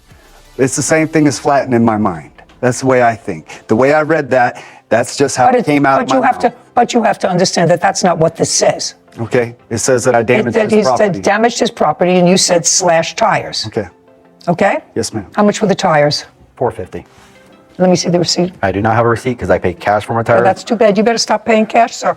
You can pay cash for tires. Yeah. But when you buy tires with cash and you want to sue for them, you get a receipt. Yeah. From the people, and if you know you're coming to court, we're not talking about things that happened 2 years ago. Yeah. You were coming to court today. I went back to the tire shop and he's like, we just, we always do cash for all your vehicles. And Well, what's the receipts, no, cash for all your vehicles? That means you get a receipt. All right, your counterclaim's dismissed because you have no proof of anything. On the complaint, sir, I'm awarding you $210, which is 1 day's pay. Thank you very much. This case is over. This court is adjourned. Outside the courtroom, Chad, then Jeremy. The work just wasn't up to the quality that he promised he was going to offer. It is what it is. That's just his nature. That's always been his nature. The judgment is what the judgment is. She felt like I was only awarded a day's pay, and that's what she gave me. You know what I do. That's all I can do every day. Judy and Sarah. Well, Sarah Rose, that is the perfect example of you're supposed to have proof when you come to court. Yep. Standard of proof exists for a reason. I know that when I go someplace, and sometimes I pay cash. So even if you pay cash for something, There's some or Venmo, record. Venmo you're is the supposed to record. get a receipt in the event that you want to use whatever you bought and use that fact that you purchased something in a subsequent lawsuit. Yeah. It's the same thing as sending a gift. If you send somebody a gift, you keep the receipt until you know that they got the gift. Yeah. And you take it and you throw it away. It's just It's good bookkeeping. It's good record keeping. And he's a business guy. Yeah, he's a business guy. Didn't make sense to me, but clearly plaintiff for somebody who has a little trouble. Yeah. Kevin. Case 2137, Weiss versus Light. All parties, please step forward. Caitlin Weiss is suing her ex-boyfriend, Cody Light, for unpaid loans. Ms. Weiss, the defendant was a boyfriend of yours for a period of time. Correct. And you allege a couple of loans. One from a year and a half ago, the balance of a $200 loan, he paid you back $100. Yes. Quite frankly, I'm not interested in what happened a year and a half ago. Caption, coming up. What you say is I need time to catch up. It was a verbal conversation. Well, what's in writing is you saying to her, I can make payments to you. But the thing that you don't have in writing is where she gave the loan. Is that right? Cody nods and shrugs. A courthouse. The Judy Justice logo appears. In the courtroom, Caitlin and Cody. Caitlin Weiss claims her ex-boyfriend, Cody Light, is refusing to pay back loans she gave him during their relationship. Okay, in March of this year, you allege that you gave him money. He was still your boyfriend in March of this year, is that right? Yes. Is that correct? That is correct. And in March of this year, he had gotten a car. What kind of car did you get? It was a Buick Regal. What year? 2004, I believe. Where did you get it from? I got it from a private seller. How much did you pay for it? $850. Needed fixing. Yes. And you didn't have money for parts, I did for the first round of parts. but you didn't for the second? After the first ones failed, I did not. And how much did you need for parts? That I don't remember. Who bought them? Miss Weiss did. Did you buy them on a credit card? I believe so, yes. And you have no idea what you paid for those parts? I don't remember. But that would be in March of 2022. It would have been in April. Did you pay for the parts by credit card? Yes, I paid between Cash App transactions that were transferred to Mr. Light through Cash App, which I have present here. I'd like to see proof of them. What do they total? They totaled up to $920. Does that sound about right, Mr. Lippy? That's about right. Okay. And tell me about the discussion that you had with her when she paid for these parts. There was a discussion of how I was going to pay her back. And what did you tell her? I did agree at that time. And then what happened? There were then later discussions as we were still in a relationship and I was in financial troubles that she told me not to worry about it. This $920 was a loan in April of 2022. That's what you say. It was in April, not March. Correct. And then you say at some point she forgave that loan. Right. Tell me when that happened. Shortly after the car got back together, which would have been in May. I was financially struggling. Well, you weren't living together at the time? No, she would periodically come over and yeah, but you weren't living together at the time. So how would she find out that you were in financial trouble? I mean, we were at that state in our relationship where she knew basically my financials all the time. When did the two of you break up? I believe that was in June. So shortly after you say she forgave the loan. That is correct. Did you ever forgive this $920 loan? No, I did not. Brennan Black was there the day that I had confronted Cody at a car meet and had offered him a short little payment of $790 where Cody said he would do it in payments. Just a minute. You broke up in June. Correct. He says that you had a conversation before that, sometime in May where you knew he was in financial difficulty. Did you ever have that conversation with him? No, that is incorrect. I do have statements here to prove it as well. I'd like to see them. Caitlin hands documents to Kevin, who brings them to Judy. She reviews a transcript of a text exchange. So then you said he owed you $970. He had been giving you some money? Yes, he had been giving me It says, so that puts you at $670, okay? That's what you wrote. Correct. He had been giving me money periodically throughout the beginning of the car parts. Okay, but it says, so that puts you at $670, okay? Yes, there's more transactions on the Cash Apps as well. Oh, after that? Yes, correct. Sorry. No, sir. What you say is I need time to catch up. There's no forgiving here unless you have some... It was a verbal conversation. Well, what's in writing? Right. What's in writing is you saying to her, I need some time to catch up. I can make payments to you. All of that is in writing. But the thing that you don't have in writing is where she gave the loan. Is that right? He shrugs. Yeah. $920. Judgment for the plaintiff. We're done here. Thank you. This court is adjourned. Outside the courtroom, Cody, then Caitlin. It is what it is. I think it was fair. Mr. Lake did owe me money, and he got what he deserved. Yes, she lent me the money, but at the same time, she was helping me out in a relationship, and she knew I was struggling. He said he was going to pay me back and never followed through even after that. There were discussions about her telling me not to worry about it. Not to trust so much. I'm never going to do it again. Oh, that's going to be a contract. Judy and Sarah. She was very prepared. Oh, she was to the point, knew exactly what she needed. And she had all of her evidence. Yep. All just the way we like it. All lined up. It's unfortunate when a loan becomes a gift and a gift then becomes a loan when the romance is over. These writings are always so helpful, and these text messages really are making my life much easier. And one thing that I mention a lot is with Cash App or Venmo, always state if you're paying someone money, don't just send the money, put in the subject line. They have a subject line on those for a reason, for this car part, for this tow, for this XYZ the other. So I always, when using Venmo or Cash App or something like that in an online transfer system, I'll send the money, and then in the transaction you can put whatever you want in the memo line of Venmo. So housekeeping for me, I'll pay through that. Or other things, I list housekeeping for, and I put the date and the hours. So I at least have a record of who I'm paying electronically. If you buy food, or if I give someone money for dinner for half my meal, I say for my dinner on XYZ date. And then you can get a printout. Organized. Exactly. And then you can, like a bank account? Yep. Interesting. I didn't know that. It just keeps it organized. So I love it when litigants come in ready to go. Well, that's good advice for people who use Venmo, to use the subject line. Exactly. It makes our job easier. Title, Judy Justice. Are you a victim of a scam? Go to JudyJustice.com. This is vandalism. I seen shattered glass all over the floor. I didn't do it. I'm being framed. That's a lie, Your Honor. Could you explain these photographs to me? Is framing me, and that he did vandalize his own apartment. This is Judy Justice. Carlos Guillen is suing his former roommate, Nija Pine, and her boyfriend, Gallo June, for property damage and stolen belongings. Court come to order. All rise. Judge Judy enters. Have a seat, please. Kevin. Hello, Judge. Case 2121, Jan versus Pine Jaum. Thank you. You're welcome. Judy turns to Carlos. Mr. Guillen, you rented a room in a house that you were renting or that you own? That I was renting. It's a 3-bedroom house, and you live there with whom? At the time, it was me and my sister, and then my cousin. How long have you been living in that house? I was living there previously with my sister for about 5 years, and then she moved, and then it came over to me in 2020. So you've been living there for 7 years? About 5 years, yeah. When did you decide to rent a room? She came to me around early May, saying that she was going through a situation with her previous roommate. That was Sorry, you. Nija, yeah. Sorry about that. How did you know her? We worked together as servers. But then she came to me on the job saying that she heard that I had a room available and that she was going through it with some of her previous roommates before. She said she needed some place to stay, so I told her that she could stay with me until she got on her feet. Is that the conversation? No. Okay, so let me hear your version of the conversation. So someone did tell me he was renting a room. I did need a room for rent. As we all know, COVID did happen, so I wasn't in my place I had stayed previously. I was moving. And so I went to him and I said, hey, I heard you had a room for rent.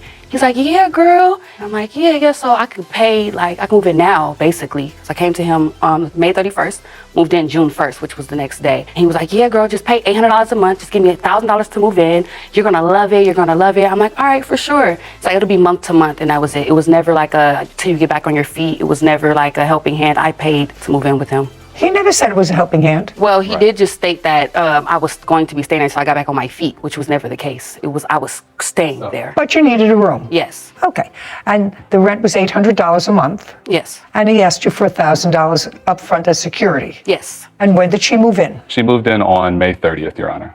When did she pay you for June's rent? Immediately. So the day that she moved in is when she gave me the money. So she paid June's rent. Yeah, she did pay June's rent, yes. And what about July? She paid for July's rent as well, yeah. And what about August? She did pay for August rent, but she does owe me for utilities. She's about 2 months backed up on utilities. What about September? We weren't there for September because the altercation already occurred on August 27th and 28th. Okay, so she was there for 3 months and she paid you for 3 months. Yes, ma'am. Your complaint is that there was an altercation, and at some point during her tenancy, she brought in a boyfriend who's going to uncross his arms. Yes. Who was living with her. Mm-hmm. And when was that? So she told me previously to her moving in that she did have a boyfriend and that he would be there from time to time. I allowed it.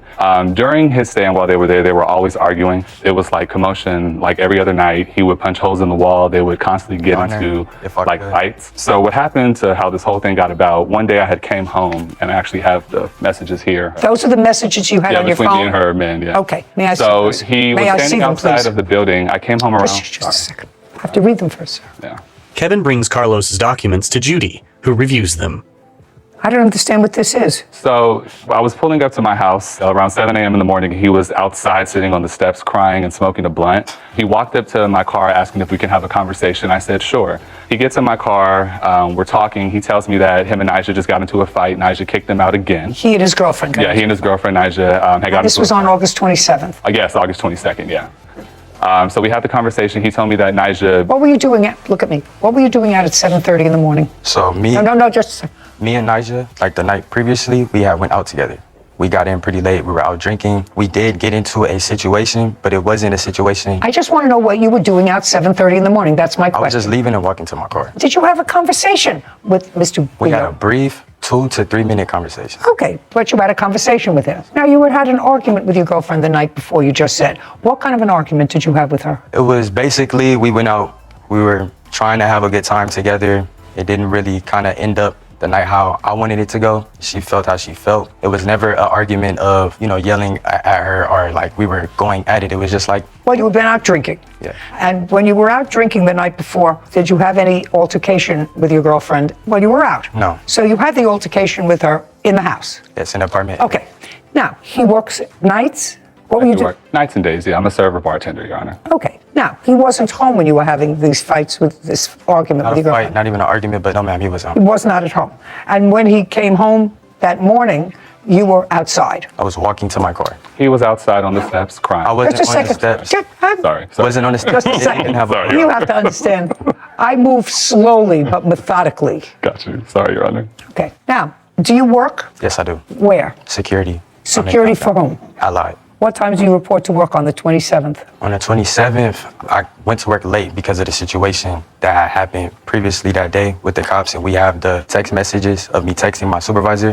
What situation previously that day?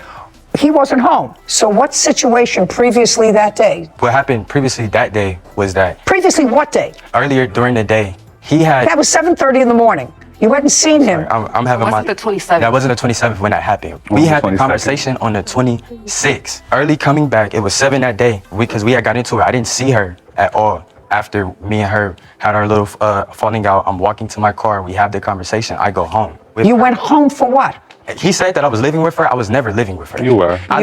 You went home for what at 7:30 in the morning? What did you go home for? To sleep. To sleep. So what you're saying is it wasn't on the 27th, it was the 26th. This altercation that happened with me on the steps, it either was the 26th or the 25th, but this happened way prior before the day on the 27th. The 27th is the day where the first police incident happened, where there was the actual dispute over him and her. He said that she didn't pay the first month's rent, which we have in the police report. Okay, I've already determined all the rent was paid. Right, but he has the dates wrong because the 27th is not the day that we got into the altercation. What was the date? It was the 22nd. It was the 22nd. 22nd of August, 2022. Yeah. And I'm off Mondays and Tuesdays, so I was off. I went home to sleep after I left the apartment. So on the 22nd, Your Honor. On the 22? Yeah, on 22, which is a Monday morning at 7:30. I pulled into my garage. He was outside crying. So it wasn't on the 27th? No, it was on the 22nd, yeah. 22nd in the morning, yes, ma'am. It was 7:30 in the morning. He's sitting there crying. I come in. He asked, can he come in my car to talk to me? We talk. He tells me that him and Nigel got into another altercation. She hits him. He stops her from doing what she wants to do. He said that Nigel expressed that she's talking to other people and that she just wants him to leave her alone. He then asked me, do I know about her dealing with any men or anything? I tell him I've only seen her with one guy. It was some light-skinned dude who she went to the bowling alley with. But other than that, I didn't see anything. I told him, with me being 25 and him being 20, I said, you're a young man. You have your own car, you got a place, you're doing stuff. You should be living life. You shouldn't be, getting beat or dealing with all this stuff. Just be young and live your life, That's when he then... Okay. Yeah. Did you have that sort of a conversation with him? Not at all. Okay, tell me what... The conversation was 2 to 3 minutes. I never entered his car. I was walking out. No, tell me what you said to him. I told him that me and her got into it. You might not see me around here. I don't know what the situation is. And he did tell me, focus on yourself. Y'all will be good. Okay, so it's pretty much, so whatever. That was a discussion. You had a fight with her on the 22nd, and there was registering some complaint. Sir, if you say you might not see me around here, we had an argument, there was registering some sort of a complaint. You didn't leave there happy on the 22nd. Yes. Is this right? You didn't leave there happy. I never was upset, like how he's trying to make it seem. We didn't have this conversation of me being beat on or me crying. You didn't leave, Mr. June, you didn't leave there happy that morning. Yes. Is that right? That's correct. You had an altercation with her the night before or earlier, and you stopped and had a brief conversation with him. I don't have to get into the nuances of it. You weren't happy. Okay, that's the 27th, and you say you told him you're a young guy. You don't have to live your life. Yeah. Live your life. And then he thanks me in those messages that I gave you right Okay. Caption coming up. Would you tell me what you know with regard to the vandalism? Once I opened the door, I seen shattered glass all over the floor. His room was completely vandalized. There was a knife in the wall. Can you explain these photographs to me? I can't explain the photographs. I didn't do it. A courthouse. The Judy Justice logo appears. In the courtroom, Carlos, Nija, and Gallo. Carlos Guillen claims his former roommate, Nija Pine, and her boyfriend, Gallo June, vandalized his property. Nija is countersuing for a false arrest, tire damage, and cyberbullying. Now, 22nd moves into the 23rd, 24th. Anything happened the 23rd, 24th, 25th? On the 26th, I had got a phone call from one of my friends saying that Nija, at the place that we were working at, was going around telling people that I was trying to sleep with her boyfriend, saying that I'm trying to make him gay and that I go for straight men. Just a second. All this stuff. Just a second. That's all hearsay, by the way, unless you have a witness to that. Yes. And I assume that you could have a witness to that if you like. Did you, Ms. Pine, have any conversation at work with any of your colleagues about discussions that the plaintiff may have had with your boyfriend? Yes. Okay. Your Honor. Do you remember who? It's actually another coworker. Coworker. A mutual friend between us. Okay. And without going into the text of the conversation, were you registering complaints about Mr. Gilliam? Yes. Okay. That's all. That's all that's So relevant. with that being said, that following morning on the 27th, I then walked up to her room around 8 o'clock because, she's living in my house. I'm helping her out. She's talking about me at my place of business. So I went up there to go ask her, what's going on, what's happening. The moment I go up there, she's like, you're this and this and this. We start arguing at this point. Like, we're both yelling at each other. It's getting heated. She then tells me that she's going to have some dudes come and beat me up since I want to argue with a girl and all this stuff. Men then come to my home. 6 dudes come to my house. How much later after the conversation? This is probably literally 10 minutes after the conversation. This was very fast. She had these men come to my house. I saw one of the dudes outside. I was trying to, go outside and just be like, look, I'm not trying to do anything to her. We got into an argument. I'm hearing stuff. Gallo, out of nowhere, comes from a corner and tries to swing at me. Once he does that, I then go inside my house. I go into my room and I look at my window and it's 6 men outside my home. She then lets these men inside the house. They're banging on my door, talk about bring your outside and all this stuff. Oh, you want to fight women, da, da, da. All this mess, banging on my door and stuff. Was anyone else in the house other than the two of them? It was my cousin with me at the time. That's not your cousin. No, this is my witness, Imani. It was my cousin at the time. A witness to what? A witness to the next day, Your Honor. But back with this day, my cousin was with me. He wanted to go out and fight and do it. I said, no, we're going to sit here and wait. The police end up getting called from the neighbors because it's 6 men outside banging and cussing and making a scene. The police then get there. There was an officer who, I don't know if she already knew previously or who she was cool with, but the officer said that because I'm a 6'8" man and she is a woman, she feels intimidated by me and all this stuff. So he told me that the men who were there is allowed to stay there because she is a tenant there and that's her place, so they're considered her guests. Once that was said, Your Honor, I immediately got everything that I could and I booked a hotel at the Westin. I stayed there at the Westin for 9 days. That day, she was going around on social media saying that I was scary and that I ran in my room and that I called the cops, just basically talking smack about me on the gram. Hold on, Your Honor, I'm trying to find it. If I may interject, if I may. Not yet. All right. I'm sorry, Your Honor. But she went on social media. It's Okay, like, just a second. So was yeah. what you're telling me you don't have that? It unless might it's be in that file, yeah, sorry. But it's like a message of her saying like, oh, y'all won't believe who caught the police and ran in the room crying and like just talking smack. Your Honor. Okay, here it goes. Yeah, that's what she posted. Once she posted that, and people start hitting me up. I see it. Yeah. Once she started posting that, people started hitting me up. They're like, what's going on? What's going on? This and this. So I then went on Instagram and I had made a comment. I called her for short, stands for, because she was going around saying that I was dirty. She went around telling me that I was dirty, so I just let it be known on social media that the only thing dirty was her. Since she was talking about me on the gram, I decided to, react. The truth of the matter is, although it's not pleasant, that's what people do on the internet. Yeah. And I was just matching energy, you know? Yeah. Got it. Let's get to your lawsuit, sir. So far, she's lived there 3 months and she's paid 3 months rent. Mm-hmm. Okay. Your claim is that during the time that you were in the hotel, when you were out of the apartment, there was damage done to the property. Right. Do you have photographs of the damage that was done to the apartment while you were out at the hotel? Yes, ma'am. May I see it, please? Here you go. Carlos hands photos to Kevin, who brings them to Judy. She reviews images of vandalized rooms. Where did you go when you finally left the plaintiff's house? After I got my U-Haul, he dropped me off to my uncle's house. And On what date? So I went there the night of the 27th, August 27th, 2022, and I came back the next day on the 28th to get my things. Okay, so he left on the 27th, you left on the 27th after he did? Yes, ma'am. Did you leave as well with your girlfriend? Where did you go? I went to my grandfather's house where I was staying And how long have you been staying with your grandfather? all my life Where do you live now? with my grandfather. And where do you live? With my uncle. When you finally got back into your house, Mr. Quillian, this is the way you found it. Yes. On what date did you come back? Did you find it this condition? That was August 28th, Your Honor. August 28th? Yes, ma'am. Okay. I had woke up to a whole bunch of phone calls from my witness, Imani, and a family member saying that they were there. They saw the place. You want to stand up? Yeah. Imani rises. Would you tell me what you know about what happened on the 27th/28th of August with regard to the vandalism? I wasn't there the 27th, but we had a conversation that led to me coming to the apartment. So I came to the townhouse, retrieved the key to get inside of the house. Once I opened the door, I seen shattered glass all over the floor. His room was completely vandalized. There was a knife in the wall, but this was all like downstairs. Once I I'm realized— going to show you these photographs, and I'm going to ask you if these photographs are a true and accurate representation of what you saw when you walked in on the 28th. Kevin brings the photos to Imani, who reviews them. Yes. May I have them back, please, Kevin? Kevin returns the photos to Judy. Have you been to Mr. Gleeman's house before? Yes. Was it always in good order? Yes. He's a clean freak. You moved out on the 28th for how long? I moved out on the 28th. I didn't come back after Permanently? that, yes. Permanently? Yes, Your Honor. Have you seen these photographs? Yes, I did. Actually, his family member sent them to me.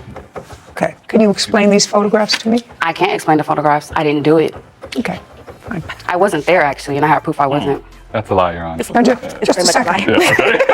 Just a second. It's crazy. She may not have personally done it. The question is, he certainly didn't do damage to his own property. Oh. There is no... Well, if you have proof that he did I have damage proof, to Your his Honor. own property, then I'd certainly like to see it. Caption, coming up. I do have proof I was not there, and I don't care whether you were not there or not. Okay. He can't show me he wasn't there, and your brother is not here, and he can't show me he wasn't there. So I have to decide if it was a stranger, the plaintiff, or this side, maybe not you, but someone acting on your behalf. Carlos smirks. A courthouse. The Judy Justice logo appears. In the courtroom, Carlos, Imani, Nija, and Gallo. Carlos Guillen is accusing his former roommate, Nija Pine, and her boyfriend, Gallo June, of destroying his property. Nija claims Carlos had her falsely arrested and damaged her tires. Right now I have damage. what I would like to say... No, I don't want you to say anything. I want you to tell me what proof you had that All right, he I would like damaged to his say, property. I would like to restate. I have proof that he did not care about the apartment, that when I moved in, it was in horrible condition, actually, and he's not a clean freak, and I wasn't there to vandalize the apartment at all. Oh, just a second. I just asked you a question. Can't you give me an answer? It's a simple answer. You said to me, I have proof that he vandalized his property. Is that what you said? Well, I have, Your Honor, if I may. Just a second, I want to make sure that that's what you said. I have proof that he vandalized his property. His property was vandalized when I moved in, is what I'm saying. Oh, no, madam. And I did. Oh, just a second. She says, I have proof, Your Honor, he damaged his own property. Okay, so all I want you to do is show me proof that he damaged his own property. Okay, so I do not have video proof of him doing it, but based on my countersuit and the fact that I was falsely arrested and the harassment, the lies, even the online post that I haven't been able to show you yet, that he is framing me and that he did vandalize his own apartment, he didn't care about it. Just a second. I'm willing to look at proof of any proof that you have that he vandalized his own apartment. So around the time... Not so around, just show me. Okay, sure. Nija with documents. So what I have in my hand here, Your Honor, if I may, is this proof that before I moved in, the apartment was not well taken care of. And like I said, I don't have proof that he went in and did it himself, but I do have proof that the apartment was never cared about to begin with. And after he actually moved all his things out, which he claimed and stated on social media, he took all his valuables. You can take these back. This is not what I'm talking about, madam. That's a dirty bathroom that you show me. This is vandalism. I didn't do There is no question in my mind that this is vandalism. This isn't dirty house. It's disgusting. Somebody took powder and liquid. This isn't just sloppy and messy. This is clearly vandalism. So is that all the proof that you have? You said, I have proof that he vandalized his own property. I'm waiting to see that proof because otherwise there are certain things that ring true. Well, do you have as far any? as that goes, I would like to recant that because I don't have proof that he did it, but I do have proof that I'm being framed. Yes. You have to understand, Ms. Pine, there are two things. Either he vandalized his own property, which I find is unreasonable because he would have to live with all this filth that's in his bed. Well, I'm speaking. I would have to find that he took a knife to his own sofa and destroyed the cushions to his own sofa. And quite frankly, I don't know this gentleman well, but he does not appear to be psychotic. Now, I don't say that he may not be a truth teller all the time, but he doesn't appear to be psychotic. So no person who's not psychotic does this to themselves. So either some stranger in the night came in and vandalized his property, or you, your boyfriend, and or your brother, who, did you say that you called your brother to come? I called my father. Your father to come? Yes, and my father called my brother, and he came. Just a second. Yes. I knew I heard brother in here. Did your but I brother didn't call come? my brother. Okay. Called at least brother. I don't know if father came too. So I have to find if it was total stranger, the plaintiff, or you, boyfriend, father, brother, friend, whatever it was. So all I'm asking you to do is, do you have any other proof, other than the nonsense that you gave me, that he caused this serious vandalism of his own house? I do not have proof that he caused it, but I do have proof I was not there, and I don't care whether you were not there or not. Okay. Do you understand? I don't care whether you weren't there or not. He can't show me he wasn't there, and your brother is not here, and he can't show me he wasn't there, and your father is not here, and he can't show me that he wasn't there. Do you understand? So I have to decide if it was a stranger, the plaintiff, or this side, maybe not you, but someone acting on your behalf. To be continued. Title: Judy Justice. Want justice? Go to JudgeJudy's.tv.